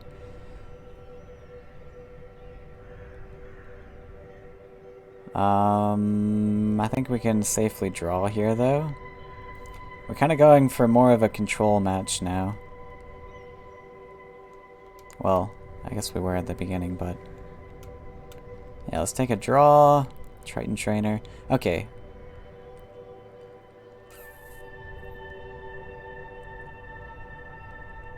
We actually have a clear on his boar here. Do I go for that?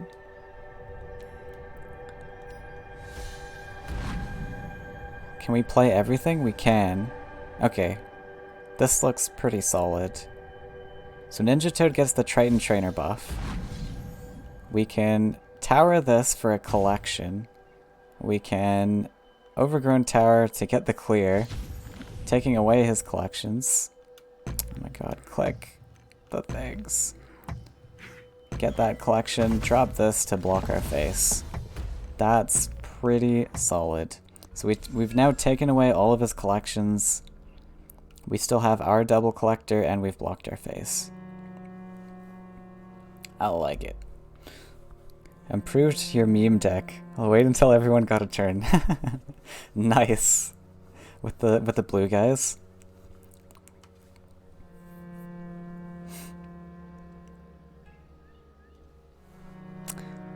I gotta find some poetry for PC.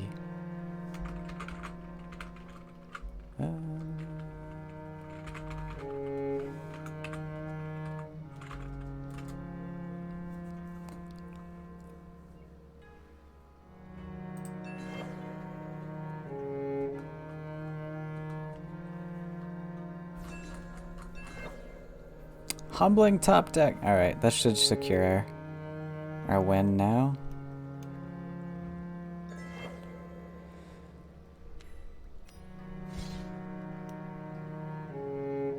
I guess we'll draw.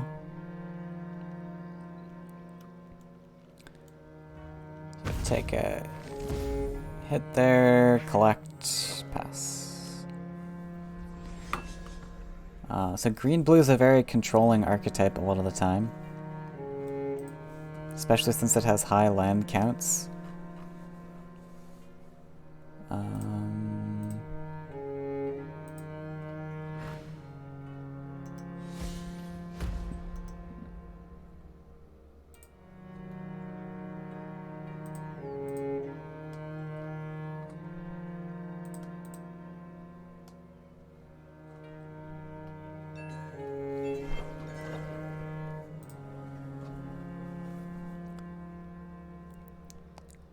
Alright, there's another humbling, but we're just gonna use our stalker actually to clear this. And build this more aggressive. Actually, the octopus is gonna go there, I guess. Oh, we don't have an option anymore. Oh well, that's fine. Octopus next turn. Seems alright. Can hold that humbling for something else.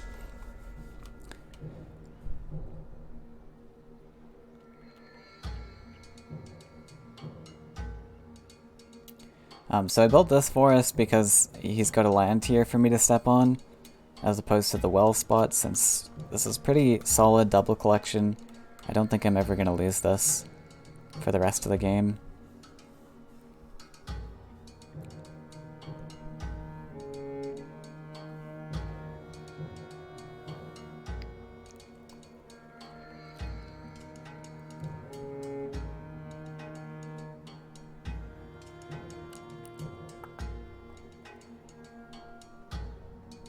And yeah, so there's no standard to the, what do you say? The coordinates, but I think most people have been using these coordinates, so I'm gonna stick with it, and we're gonna standardize it. We're gonna standardize this, at least. Let's take a draw. So I guess I'll just humble this, since don't have much option.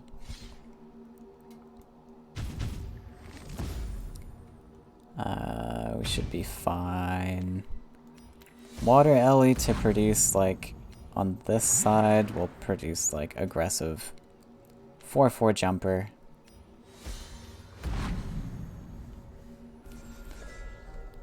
Well, I mean, like, the octopus was 5/5. I guess that's better, but I don't think it matters too much.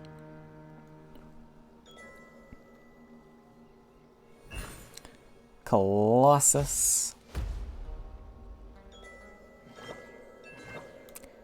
So we can, I guess we can use the octopus to defend now. Because 7/7 at face is spooky. Oh, there's sunken tower. Oh, wait, we just have the clear. It doesn't matter. Ah, again, I've stepped on this land, though. Alright, here's what I'm gonna do.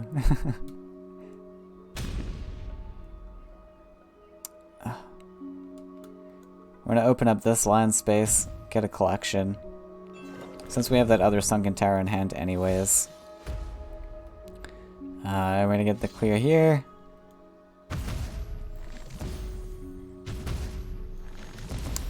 Drop this as a 7. No, I wanted 7. You. Well, I meant to click on the 7, but okay.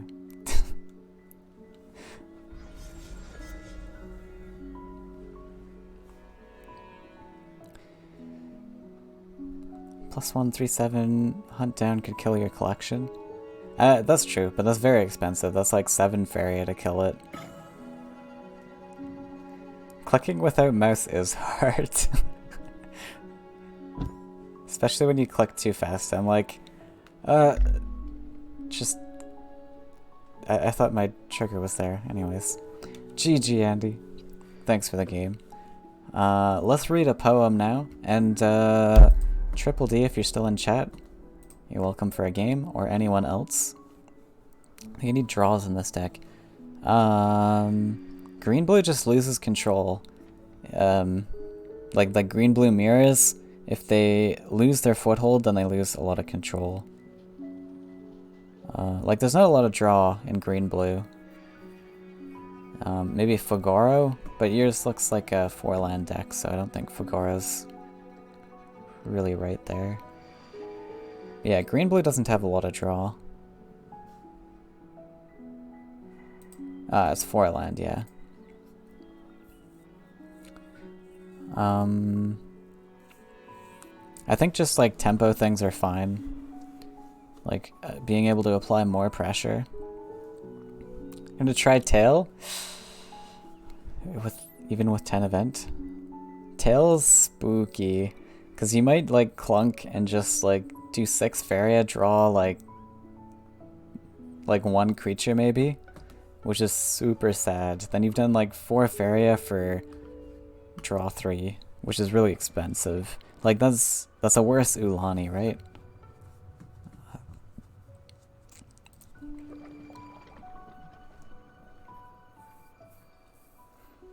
Need to keep pressure, but get empty hand a lot of times. Yeah, another thing, like if you're running out of cards too much, you can also just put like more expensive things that have more value, and then you're kind of giving yourself more deck weight, but not like putting in like any bad draw cards or anything. Alright, so we'll read a poem.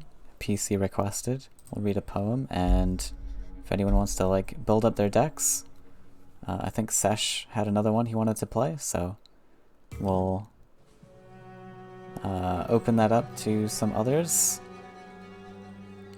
Alright, so this is Not a Small Voice by Sonia Sanchez, written in 1934. This is not a small voice you hear, this is a large voice coming out of these cities. This is the voice of Latanya. I don't know who that is. Oh, Latanya Kadesha. Shaniqua. This is the voice of Antoine, Daryl, Shaquille, running over waters, navigating the hallways of our schools, spilling out on the corners of our cities, and no epitaphs spill out of their river mouths. This is not a small love you hear, this is a large love. A passion for kissing, learning on its face. This is a love that crowns the feet with hands, that nourishes, conceives, feels, the water sails, mends their children, folds them inside our history, where they toast more than the flesh, where they suck the bones of the alphabet and spit out closed vowels. This is a love colored with iron and lace. This is a love what is that word? Initialed black genius. Initialed black genius. This is not a small voice you hear. I don't know who all these names are. Maybe they're famous people that I should know about. I don't know. But there's the poem.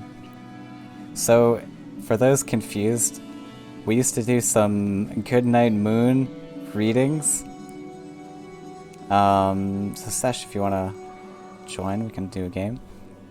We used to do some Goodnight Moon readings, which adapted into poetry readings instead.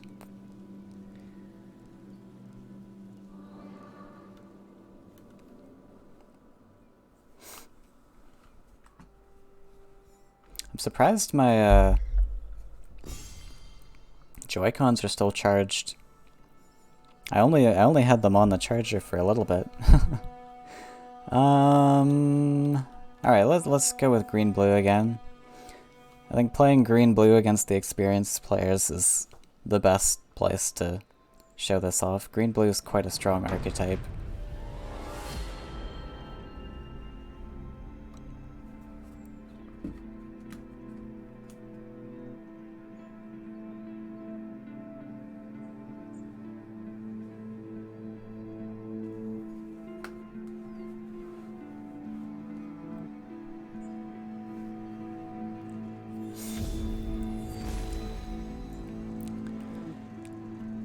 Alright, this isn't, like, terrible. Battletoads plus Embrace is a really good combo. It's a little bit slow, though. 4 lands. Sesh's list is quite aggressive. So we could toss Humbling and hope for something else. Humbling's kind of a nice clear on the 3/5s, but not really with the Battletoads. Alright, that's nice and solid. Rainforest Explorer is a fantastic card. 4/6 for 4, essentially. Pretty solid. So I'm actually going to go for Forest plus the Rainforest Explorer, I think. This lets me put my lake on the well spot.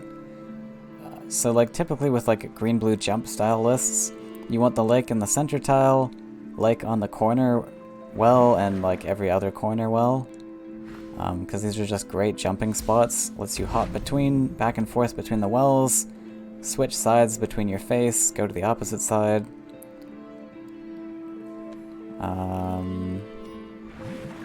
So we're just going to take a step up and pass.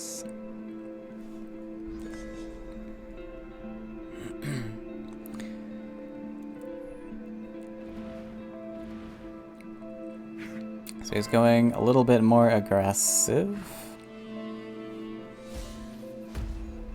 with those double neutrals. Yeah, he does want to get these buffs on the Azura Wisp, so we're going to want to contest that.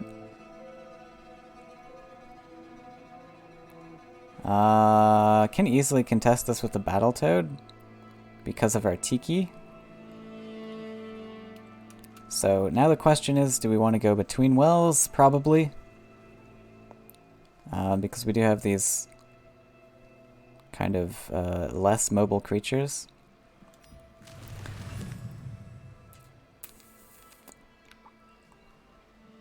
But now question is, do I want to fight with this or go between wells? I kind of want to fight with this because I'm not going to do a lot between wells. Yeah. can just collect with the extra toad also. Yeah, this is much better.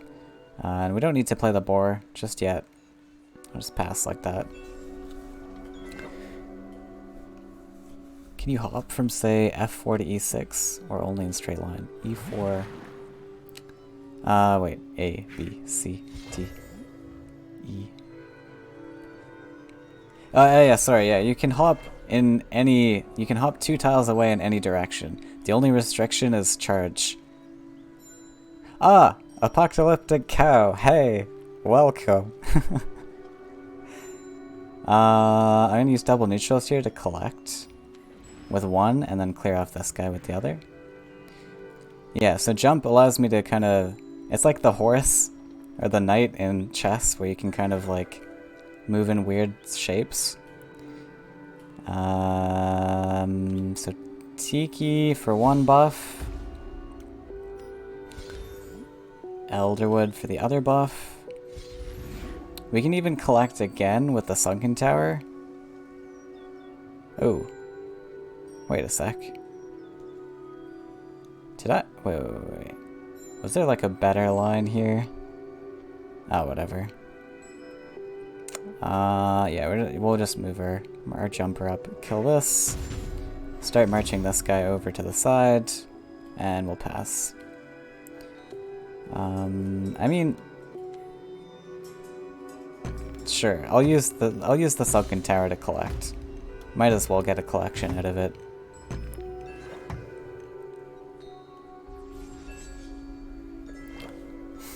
Please clear it with the explorer.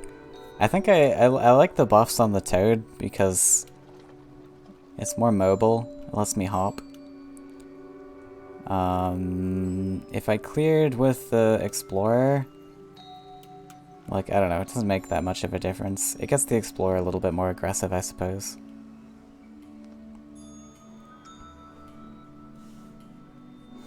Is that why you play frogs? Yes.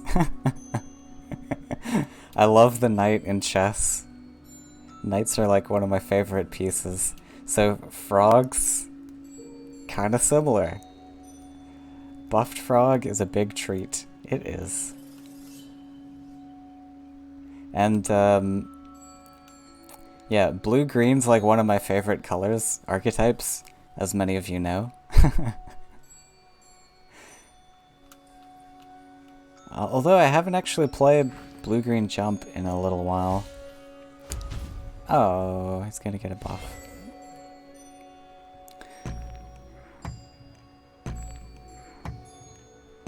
I've kind of been playing a lot of beasts, but I've been thinking of going back to green-blue jump because jump's a little bit better against yellow because of the swarm. Ooh. Humbling for the value trade. I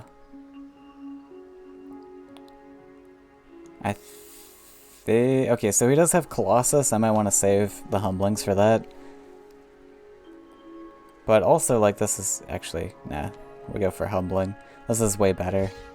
We preserve our life. And we have to hop this guy forward. Clear this. Actually drop a lot of aggressive stuff here, so forest. Ancient Boar can dash. And you can hop over, clear the tower. So this also like puts a lot of aggression where his lands are built, so like all of his creatures kind of have to be built on these lands that he's invested left side, right? So having that aggression on left side is pretty nice.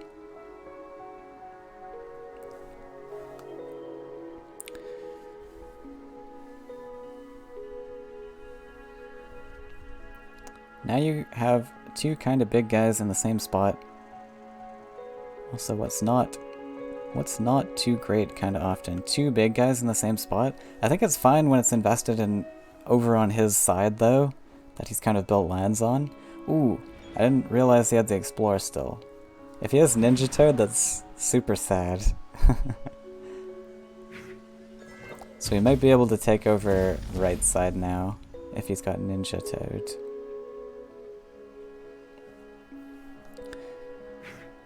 They line up horrible into a Colossus. That's true. Colossus isn't the best. Into like 6/5s. Which here's the 6/5. I mean this. Frog Toss or Top Deck? Yeah, that is quite awkward into the Colossus.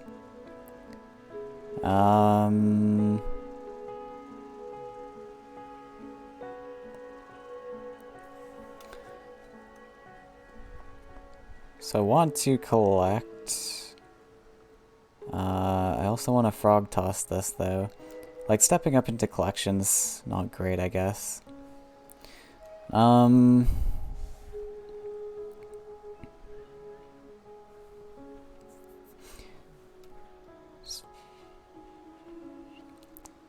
So how to deal with this Colossus? Potentially could just run away from the Colossus and ignore it for now.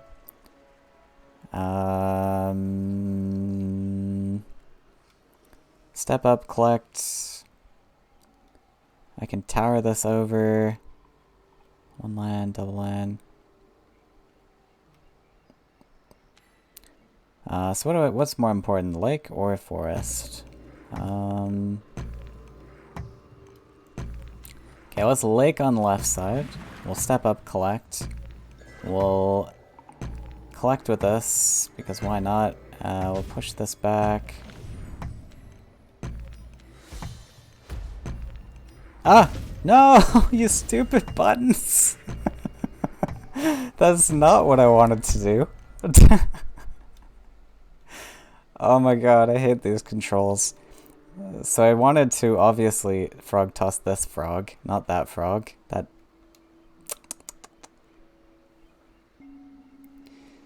Tyrannex would have been pretty solid too.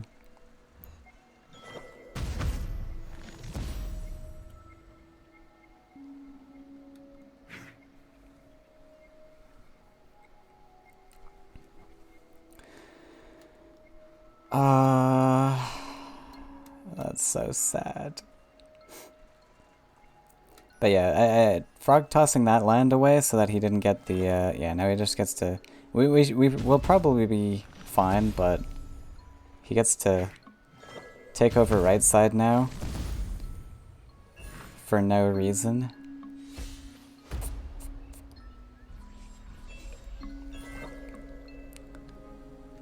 Alright, we'll draw. Got a lot of stuff to play, so I get one collection. I'm at 11, that's 9, 12 Faeria. Alright, so 4/4 into the 3/3.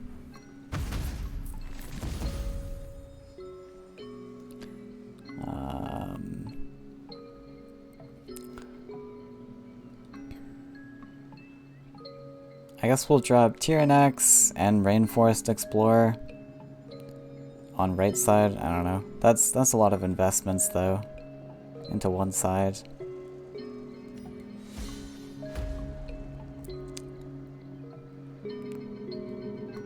But I don't have clean answers to this, so I think I'm gonna actually, yeah, probably just gonna end up hopping the toad away. So we'll block his collections and step onto the lake. So this gives us like a retreat path.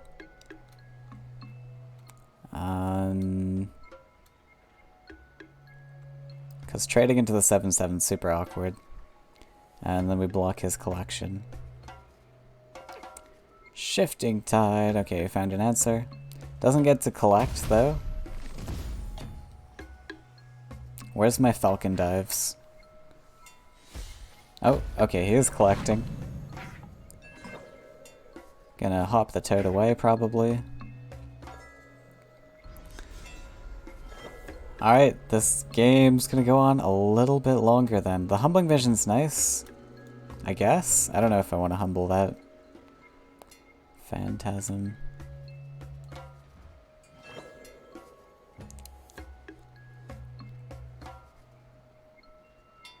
So I have the option to humbling and then dash the boar down. Seems okay. I mean, the 7-1's not really doing anything on the left side, though. But where does the boar go? Could just pass. I'm just gonna go for it. It's fine.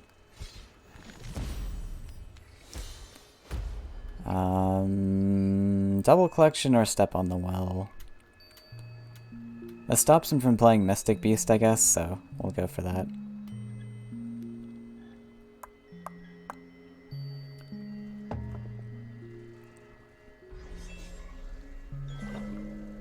Exactly what you said had a big influence on the left. Yeah, the 7/7 into the buffed things.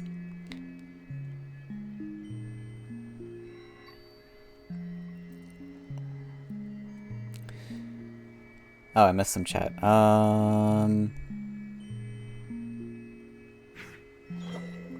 Beast has a lot of bad cards with a good concept.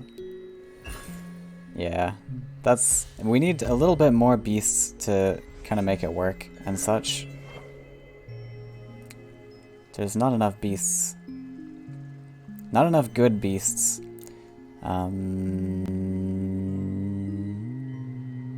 So I think I'll just run away from the beast. We'll start stepping up aggressive.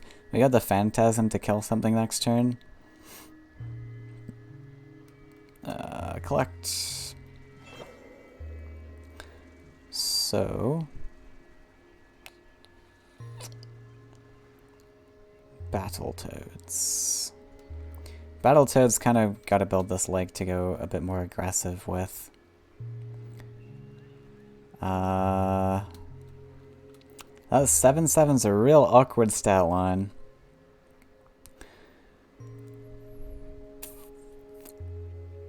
Yeah, let's build leg here. Battletoads probably here and then out of range. Or even in range. He has to build a land if he wants to clear this, so I think this is okay. And we just go for value hit.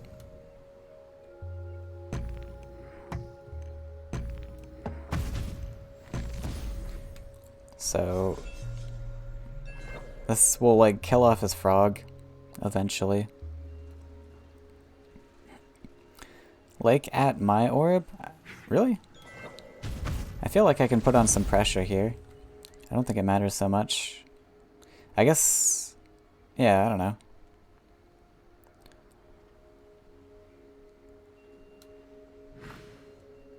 Okay, I found a sunken tower.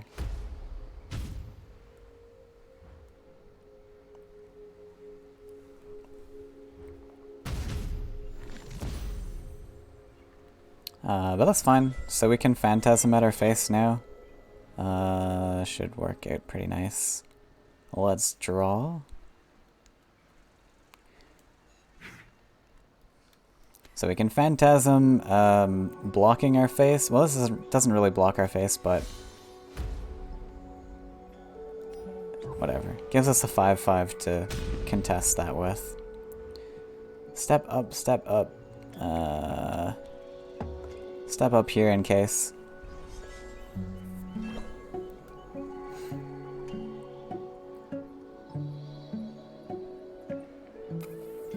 To get possible left side collection. I really liked the aggression that turn. I don't know. Going defensive was kind of... like, it might have got me the collection, but it didn't really give me any trades.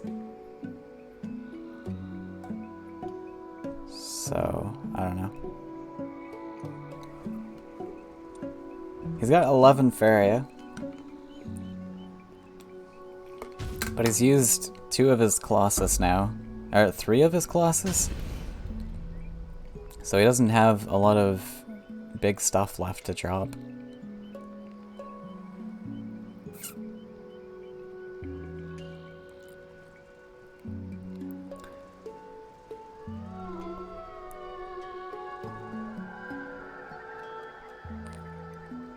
Frogify.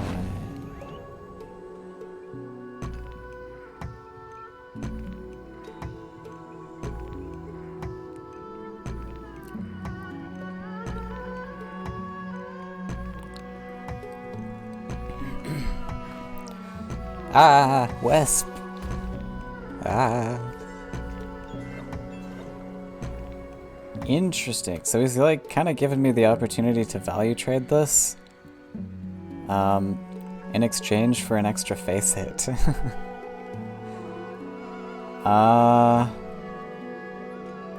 Kinda wanna go for it. I could even drop like this as a taunt, which is okay. So we're gonna double neutral, one to get a collection. I think I'm gonna take this free value hit.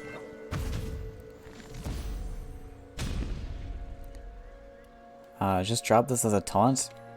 The issue with this is that it can get ninja toaded, but I think that's okay. So I'm gonna give it taunt and make sure I select the right button this time. Plus 2-0. Then I think go for collection. Wait, what happens if I face it? He's down to 9. 4, 5, 6. Yeah. Just go for face it. I mean, collection.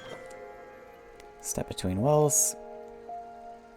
Alright, batteries are finally kicking out.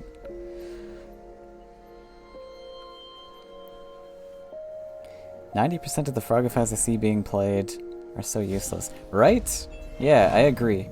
So there is the Ninja Toad, but that takes away his clear on my 5-2 at least.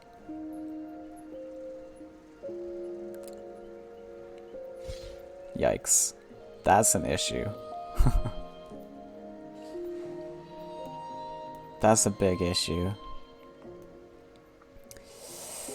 Maybe should have stepped the Rainforest Explorer backwards to defend in case of that. Ah, Sunken Tower. Saved. Saved. Not dead. Ah, and the Ninja Toad. Yeah, so we had the Sunken Tower plus the Stalker to Sunken Tower the 2-2 over. But Ninja Toad's more efficient, right? Wait, do we have a lethal maybe? 4, 5, 6, 7, 8, 9. Not quite a lethal. We do have to hit this in.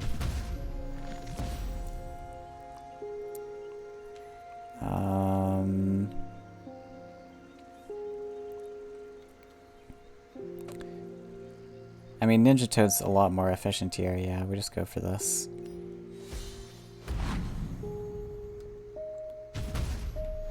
This. Water Ellie.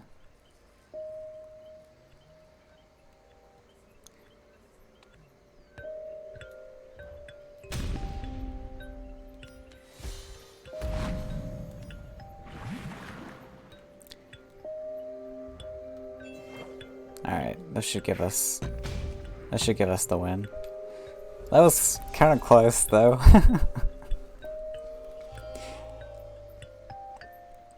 Yeah, I've really started to not like Frogify so much. Humbling Vision is so much cheaper. And also, not many people play big stuff anymore. They're more like tempo creatures, like the beasts, like the 5-cost beasts, or the 4-cost beasts. You click too much? Now low battery.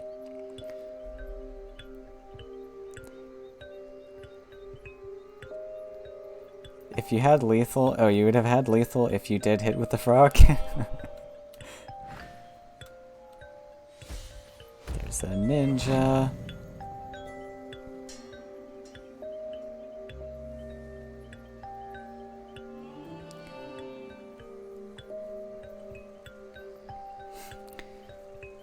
Our thing where, wait, the he, our thing where,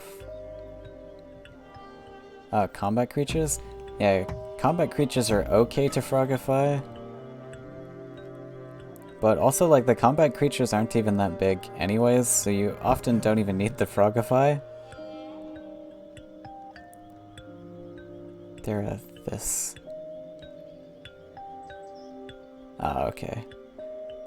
We can go again if you want, Sesh. Wait, who else wanted to play? Was there somebody else? I think that was... Try red this time, maybe?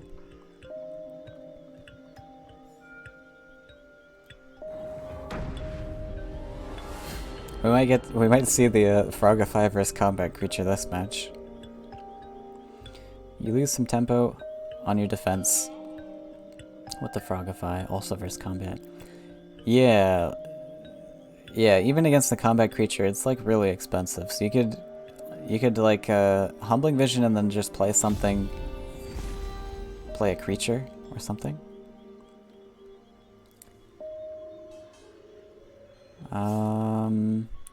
Exalted Ogre is actually a nice stat line to fight his stuff. I think I'm gonna keep... I also think I'm gonna start to the sides with this game, because he is always gonna go opposite side. So this allows me to kind of follow his side if I need to.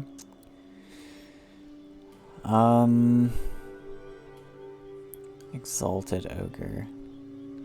So I could use like a double neutral here. No, he gets the Explorer, so we play the Herald, but I can mountain here. So he's gonna go to the opposite side for sure, I think. Next turn we can double neutral, play the Exalted Ogre left side. And then we can fight his side, because I think we're gonna need to kind of throw our creatures into his creatures so he doesn't get all those buffs from my side of the wall.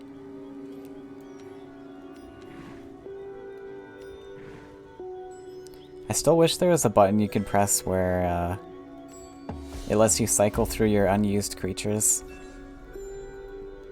That would be super helpful. Like the... Oops, not that button. I mean, maybe that button already exists. I've never actually tried the other buttons.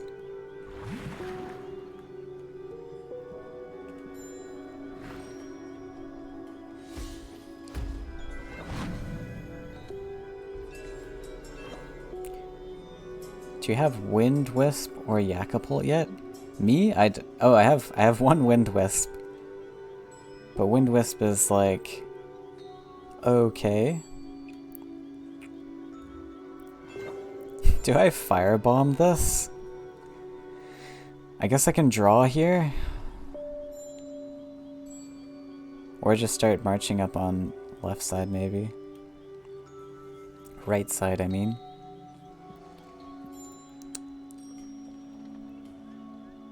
I mean, Firebomb's actually alright. Actually, so if I Firebomb, I could like I could double neutral this turn and then mountain next turn. And then we have a Horsemaster line to kill his other stuff. So Firebomb's kind of nice just for like tempo, blocking his stuff.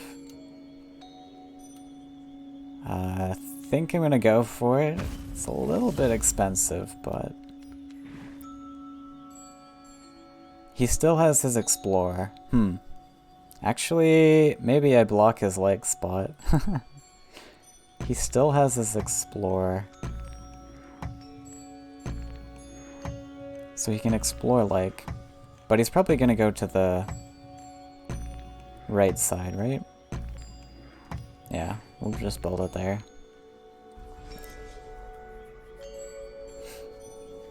Humbling means you insta-win while frogifying.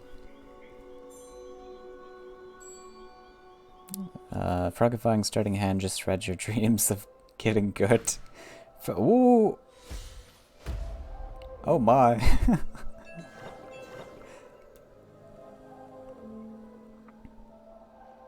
Alright, I wasn't expecting that. That's fun. I can't really...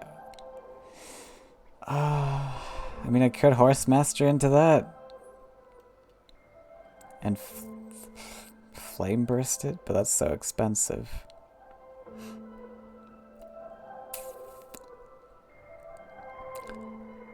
Can't Horsemaster Salamander. No, I can't Horsemaster Salamander. I need a mountain built. I mean, I don't really need to like...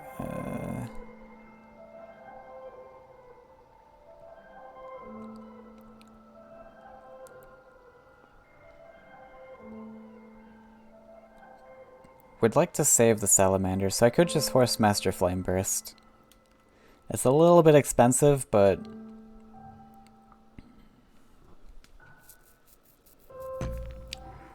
I mean,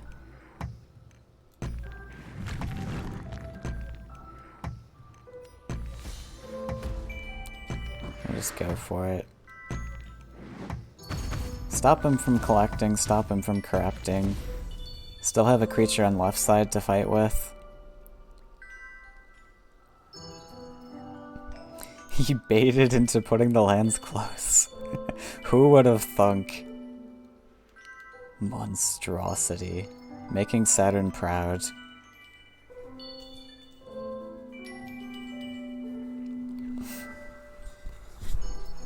Wind Wisp plus Vermin. Vermin's really bad though. I mean, I guess like in like a rush style list. If you have like other things that benefit from Vermin, sure. How much is Wind Wisp? Is that like a 1-2 desert?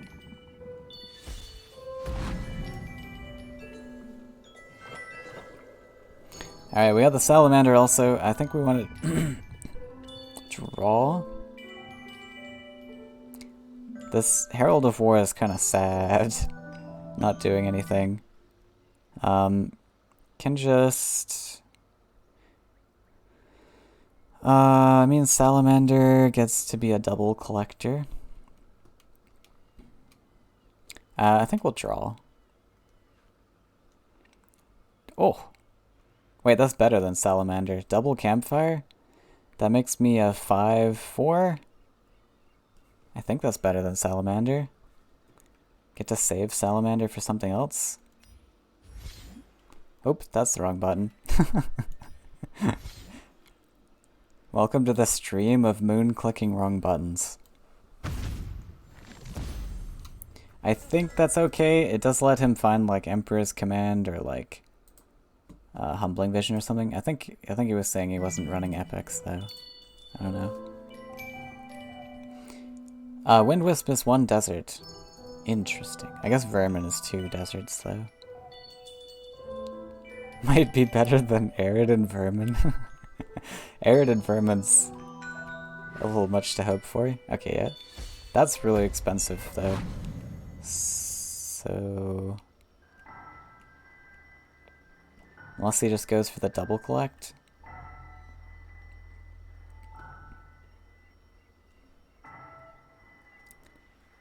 So this is a really like slow matchup trying to gain advantage on left side here while my one guy is just collecting infinitely on right. Prophet of Tides. It's the iconic Prophet of Tides. Oh, there's an aggressive land built. Command? Enchant? Fair. Oh, the spitter! Oh my god. So I could use spitter.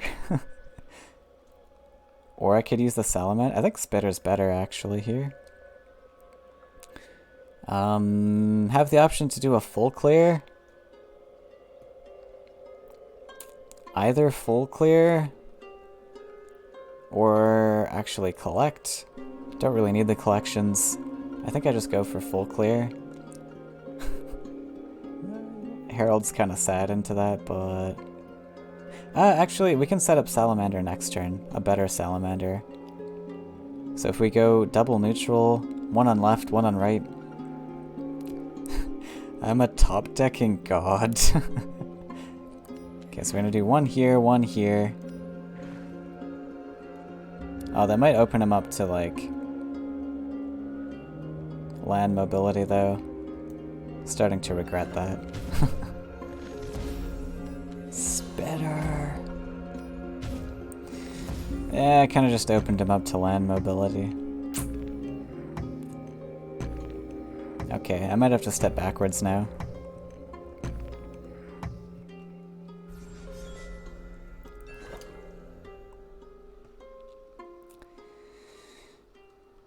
If he finds something on the left side that a salamander can't deal with, that's a bit awkward also.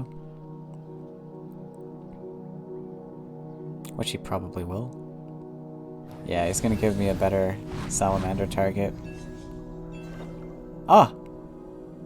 The double. Alright. So we have to take this value. There's no way we don't.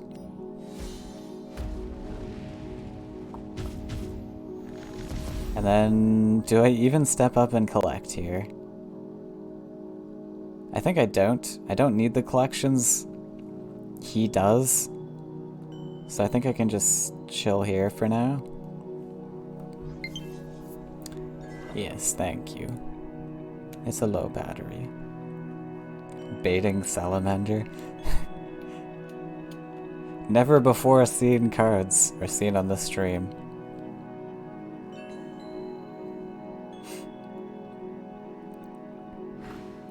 Alright, so we'll do a charge, and then after this, and then, I don't know, talk about stuff.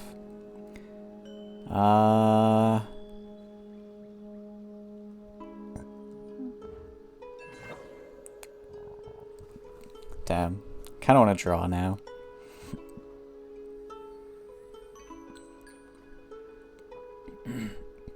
Gift of Steel does give me the clear.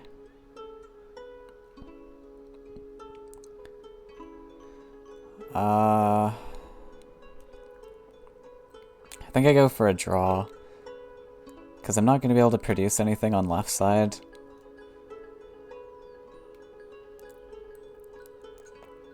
Yeah, alright. We're using the Blazing Salamander on left side. So we'll just hit both of these in, I guess. It's kind of a sad salamander. But we get to produce Brigand and then have a Gift of Steel for it next turn.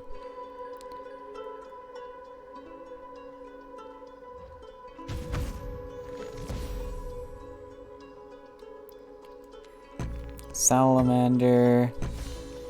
That's a bit more aggressive. We might as well step up and collect, I guess.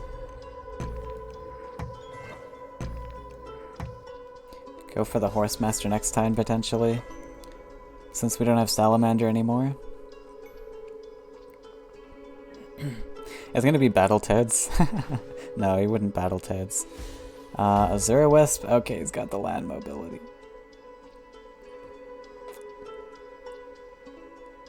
Yep. Yeah, I don't know. Maybe I shouldn't have stepped up. The land mobility is a really poor trade for me. But we do have Gift of Steel. We got the extra combat hit. Honestly, that's fine. It doesn't matter. Gift of Steel makes a really solid hit here.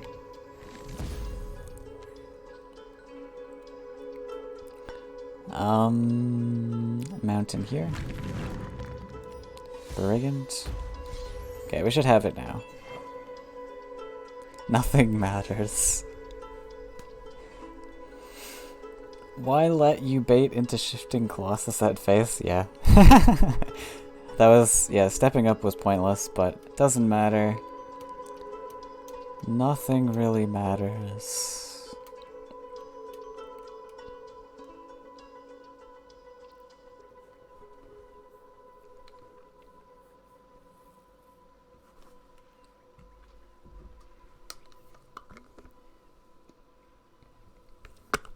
I guess we'll play some green soon. Haven't got to play green. It's kind of a boring list to look at, but maybe we'll find some exciting matches.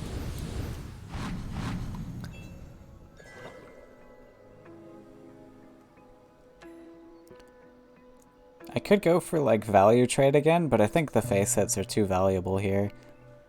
Do I ever lose if I go face here? I don't think so. I can actually Horsemaster the Salamander, I guess.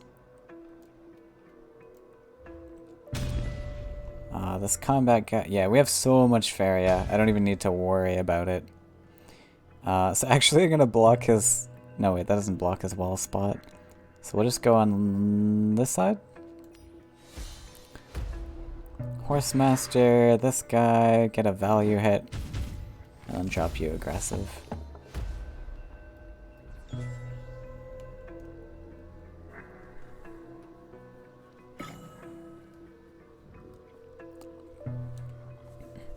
Alright, looks good. I'm gonna charge. It would be very awkward if the charge ended mid-game.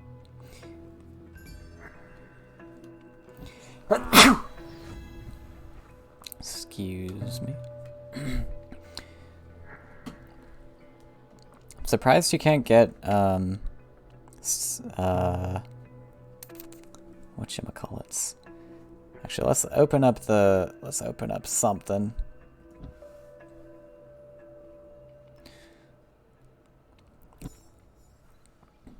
What can we chat about? Thank you for that notification. Thanks for the game sesh. Tried some rare cards, but they sucked. Oh. Thanks. The, what was... Oh yeah, you were trying the Monstrosity. Yeah, Monstrosity is super awkward sometimes. Monstrosity is just, really expensive. And unless you get the crowd trigger, it's like usually not worth it. But I don't know, Saturn's really in love with that card.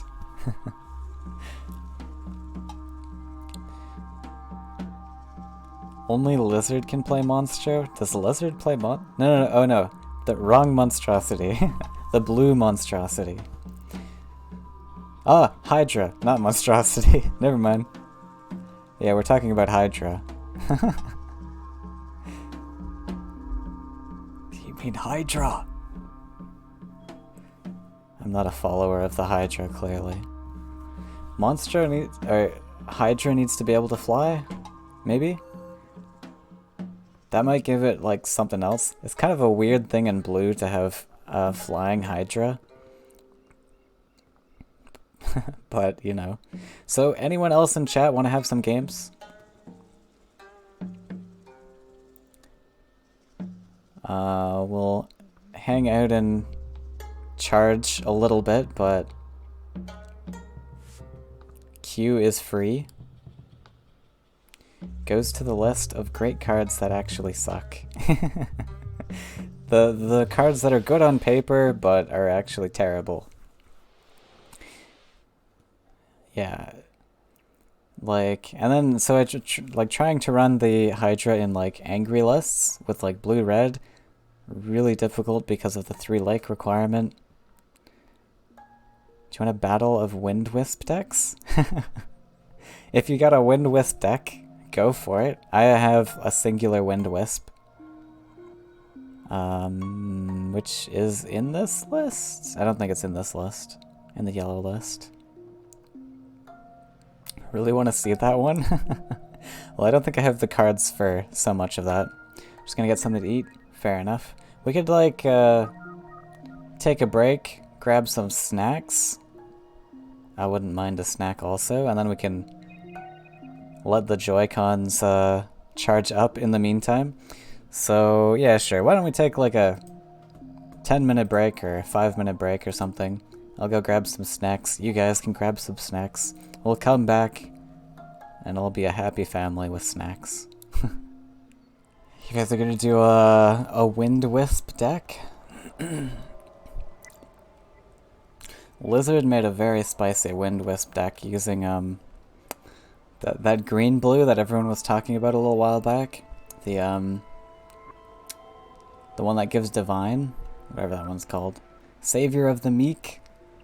Savior of the Meek and Wind Wisp. That's actually like a funny deck.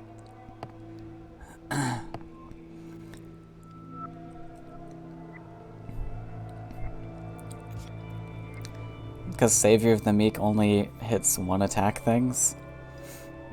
Well, it's 5 land. But yeah. It's like, it's a meme, but it's a funny meme. Alright, let's do a couple puzzles. And again, if anyone wants to have a match, let me know. Friends list is here, or in the title of stream also. I dream and the frogs tremble. Tip, there's no yak level. They should have made like difficulty levels for some of the solo missions, like the bosses especially. Want to know what I did about the draws? Oh, what did you do about the draws? I thought it was a Tale of the Old Turtle you were saying? Ooh.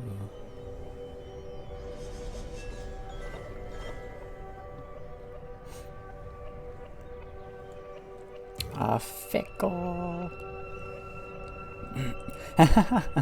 Triton Adventurer. Fair enough. Triton Adventurer. Ooh. So we can creation Garrett in here. Clear everything.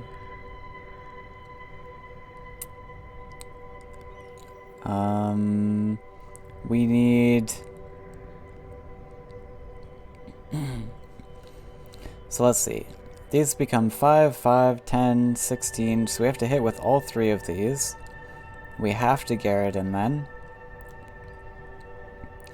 We have to Garrett in at least once.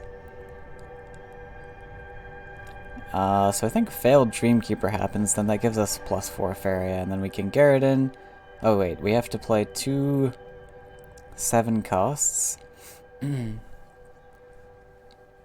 So Red Devil probably gets used with the other creation. Yeah, I think we're always... And then we failed the other Red Devil. I think this should work. Failed Dreamkeeper. Oh no! That doesn't work. Never mind. Nope, gotta restart. Because I have to actually draw a 7 cost. Okay, so we had to creation the Red Devil first, I think. So that we actually draw it. So let's creation the Red Devil. Yeah, I need to keep her after creation. Failed. Keeper. And then hopefully have enough Faeria for this. Wait, I'm not gonna have enough Faeria for this. Hang on. Oh yeah, I will. I can failed Red Devil now.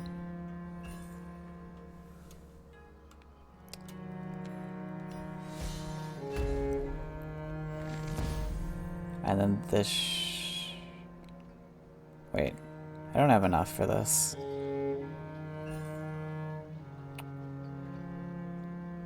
Hold up. Okay, I somehow have to generate one more Faeria.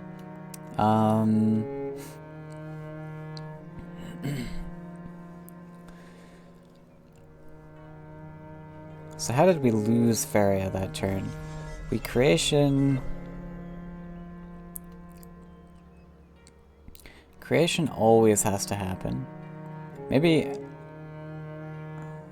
Creation always has to happen on this. First.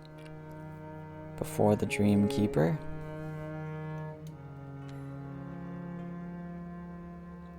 So I have to creation here. And then Dreamkeeper just makes sense. I don't know why I wouldn't.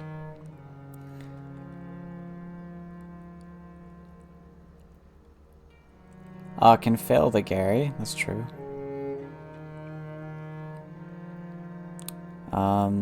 So when we failed Red Devil, this gives us, like, bad value, right? Failed...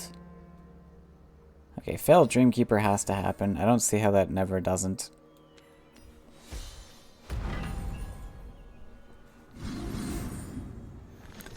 And then we got the other failed. Yeah, we lose one fairy on this, so I guess that makes sense. Failed onto the Gary. Red Devil. Yeah, this should do it. Creation Gary. Yeah, we got one Faeria. Awesome.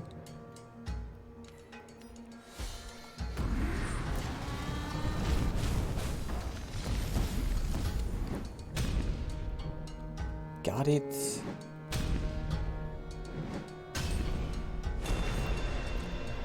Don't need to fail Keeper? I think you do you? You got 9. You get 5 Faeria left. Creation. Failed Gary costs 6. I think you do. It's failed. Creation failed Gary costs 6, right? Maybe 7 actually.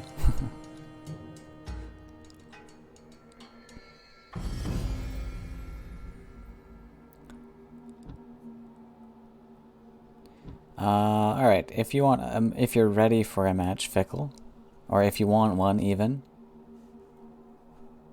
we'll invite to a lobby. You go to 4 after creation. Yeah, you're on 9. You go to 4. Oh, sorry. You have to play the Red Devil though, right? No, Red Devil. Yeah, you have to play Red Devil. I'll be right back. No worries. I guess we'll play the yellow. Oh wait, you said be right back, and I just pressed enter. Whoops. All right, I hope you come back in time. We can restart.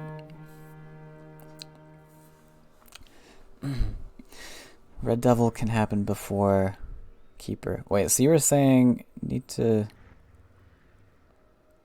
don't need to fail Keeper. Oh, you can still Keeper.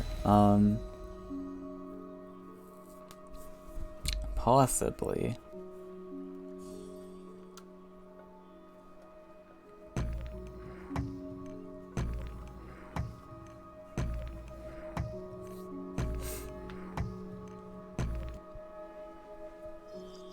Alright, looks like he picked his mulligan, so I think Fickle's here.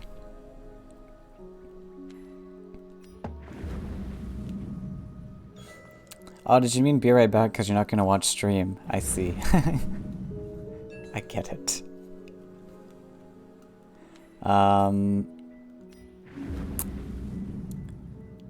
Demon's going to hit us in the face quite a bit. I think I can actually smile here. Yeah. Go for Demon Wing. Something that won't hit me in the face too much.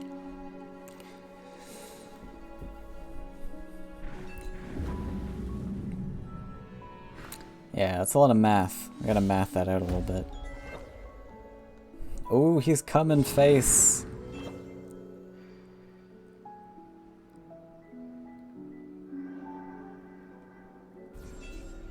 No face. Alright, so we'll just collect. Probably drop Kaleem. Yeah, Kaleem feels like the best one here. Embrace the wild wind.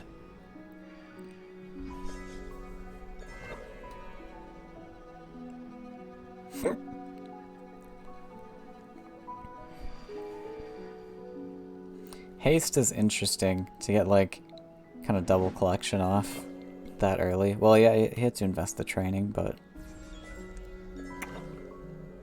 yeah. So we'll go over collect, go into double collect. Can double neutral, I guess. No Mistral Guide in hand, so we might get some like aggressive creatures going. And probably pass from here, unless he got like mobility trick.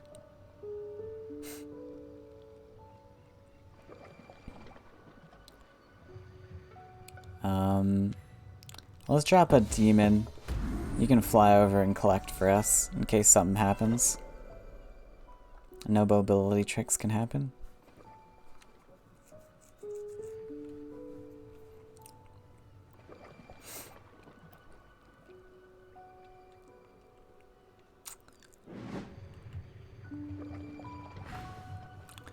Ayana.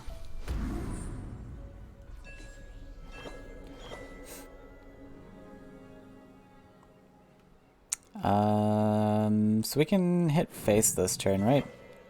That's kind of juicy. Is that worth it? I guess so. So we build desert, wind soldier this. Wind soldier this.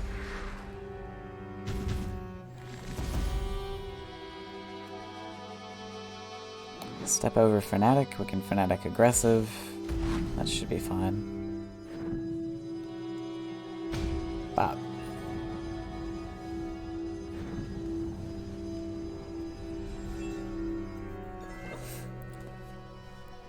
$17 Faeria.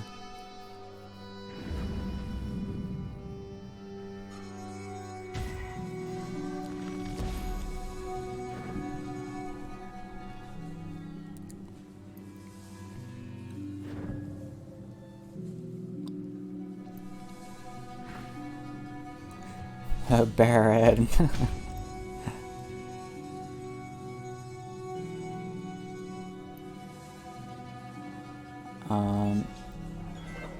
Oh! Falcon Dive. Wait. Do I even Falcon Dive the Iona, or do I Falcon Dive the other guy? Yeah, we Falcon Dive Iona for sure. And then we can hit face and such.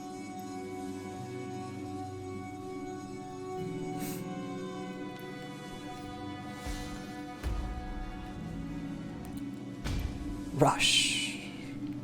Rush.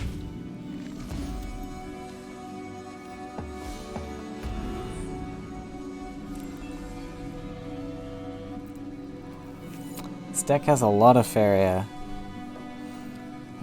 Like a Wind Wisp is very expensive though. It's 4 cost.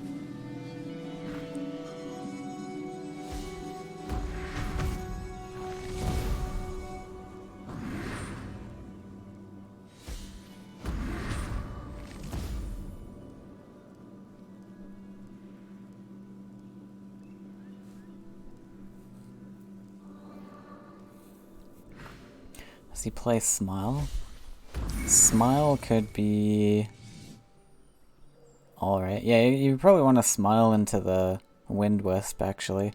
Maybe, like, less of these flyers, honestly, to, like, try and find your Wind Wisp early. I don't know. Wind Wisp kind of feels like the win con, right?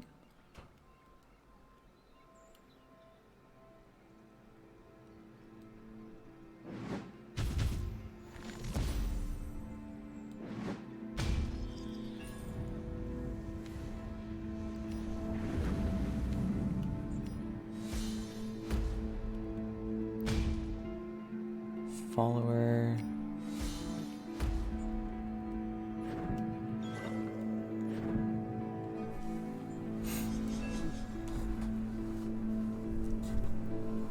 Yeah, Mistral Guide feels like a must-have in a list like that. We do have 6 crafting charges. We could try to build something like that, I guess.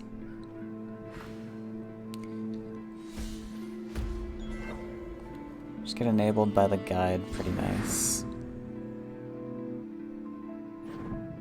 Yeah.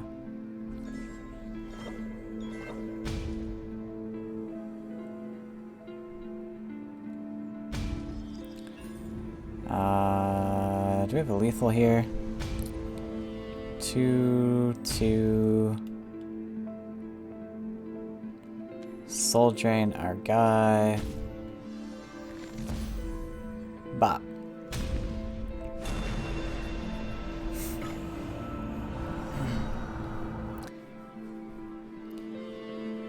Mr. with the salmons and such is great. Had 2 boars and a pet from Tell. 2 boars and a pet from Tell. Pretty solid.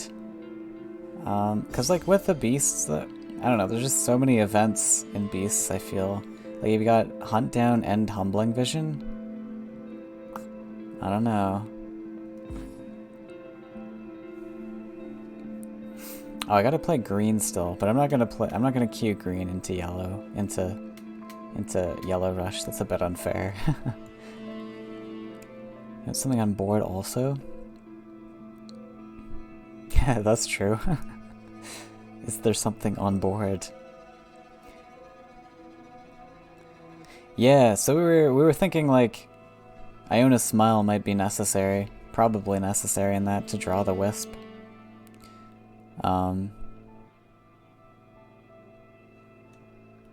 Since Wisp is kind of the win con there, in a way, so you have like a hybrid, yeah, like a hybrid rush.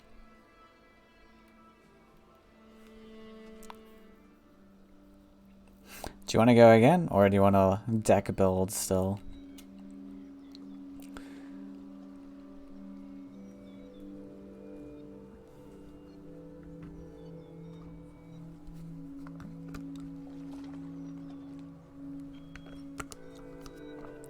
Yeah, go for it. So,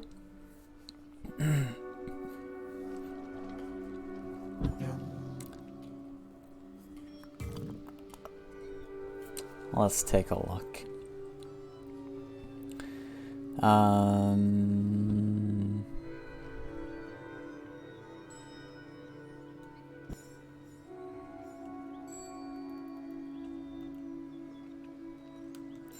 Like, Wind Wisp is kind of a terrible card because it's so vulnerable to Soul Drain and such, but, you know.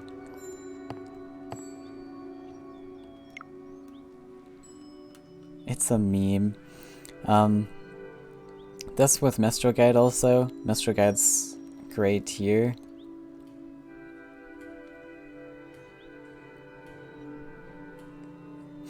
Totally a glass cannon. Yeah, and like, it might be worth the risk if it was a little cheaper, but 4 cost is a huge investment.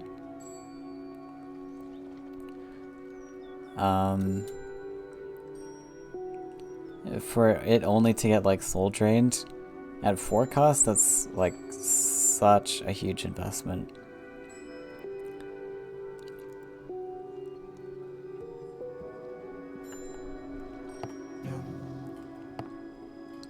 The 1 land cost's kind of nice. That's true. See, like, you can kind of pair it with other colors, I guess.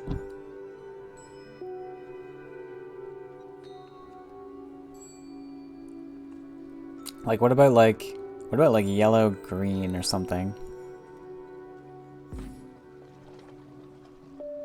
Like, if you just add buffs to it. I don't know. Investing 2 cards into 1 card feels bad. Two cards into 1 creature is what I mean. Because then you run into the issues of being like Humbling Visioned or something.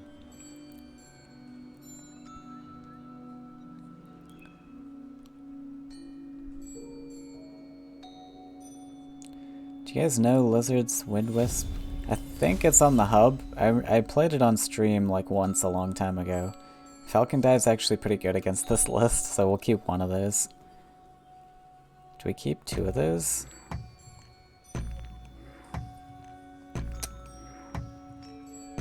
No. Just the 1.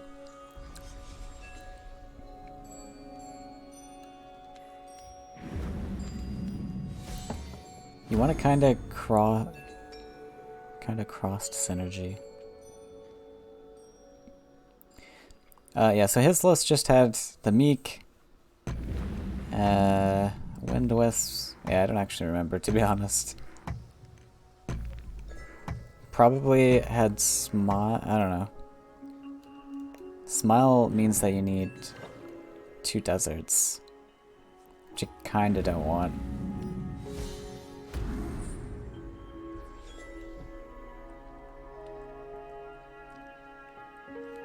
I was thinking of Unlikely Hero also. Oh wait, no, somebody else mentioned that. Unlikely Hero is like, I guess so. You'd have to rush with that. Ooh, he got it.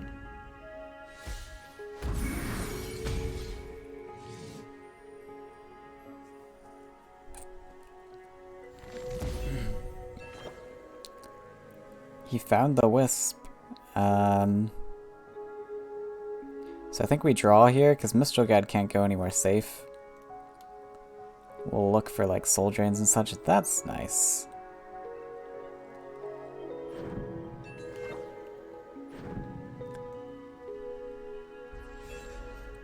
Now see here the issue, like it's so easily traded off, right?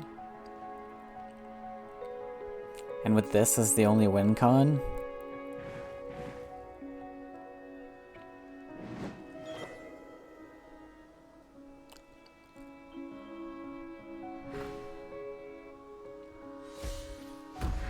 so he's got nice juicy stats now, but I can just clear it, right?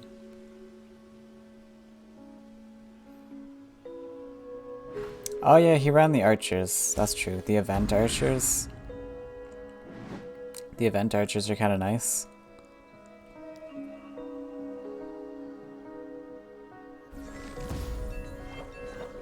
Ah, and the double falcon dive, but we gotta use one of those up, so...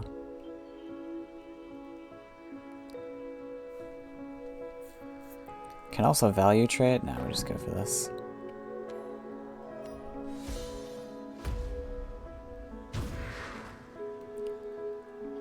Kill off the win con. Deserteer.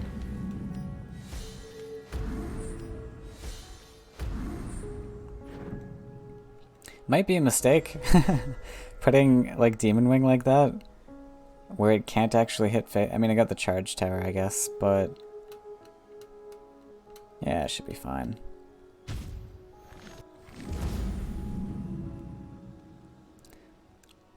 So we might want to block face now, instead of going for collection so much. Oh, Fanatic's better.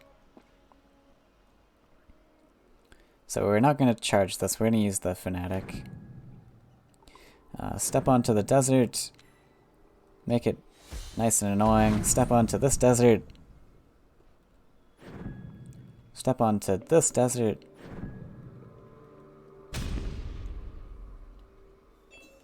Just be obnoxious to deal with. Blocking all the deserts.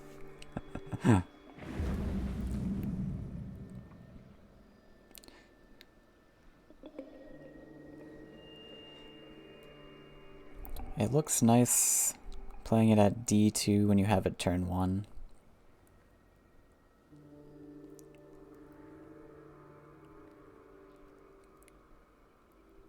Like if you have the Explorer, or just... This makes me feel good. That was nice. Got nothing. I don't think I want to play multiple demons. I think I'm going to avoid going for multiple demons. Well, Fanatic, might as well just block my face. Can step onto this desert because of the charge tower. And step this guy back to collect.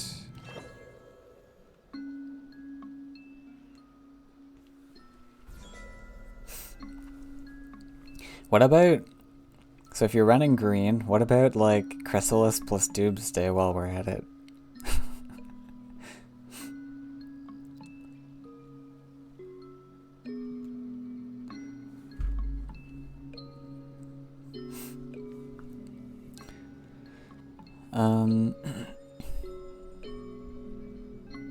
Yeah, the issue with the Meek build also is that it's, like, sure, you get a Divine Protected guy, but it's gotta hit into face eventually. Or, like, into trade range or something. Can still hit into trade range of stuff. Oh no, I should have put the demon on the right side. Now I can't actually charge. Oh, well, I got soul drain, so it's okay. It's all good. Oh, look at that awkward, like, mobility positioning that we set up for him. Alright, this should be lethal. The vermin.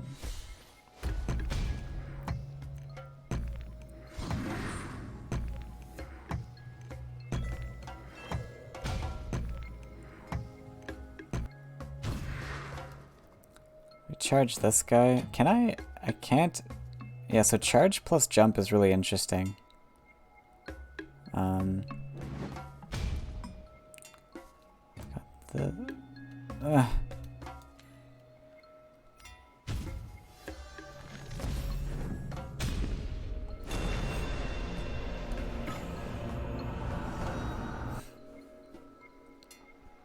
Yeah, still lethal. You also can't go 3 lands straight when something is in the way. Oh, really? Yeah, so it only does the sort of charge mechanic. Or jump. It's either or. I think we're gonna end it here. This is the end of this series. Not gonna be playing more on this account, I think. Pretty much got everything I wanted to from this series. If you have any questions, you can leave them down in the comments. Thanks for joining once again, and see you guys in the next one.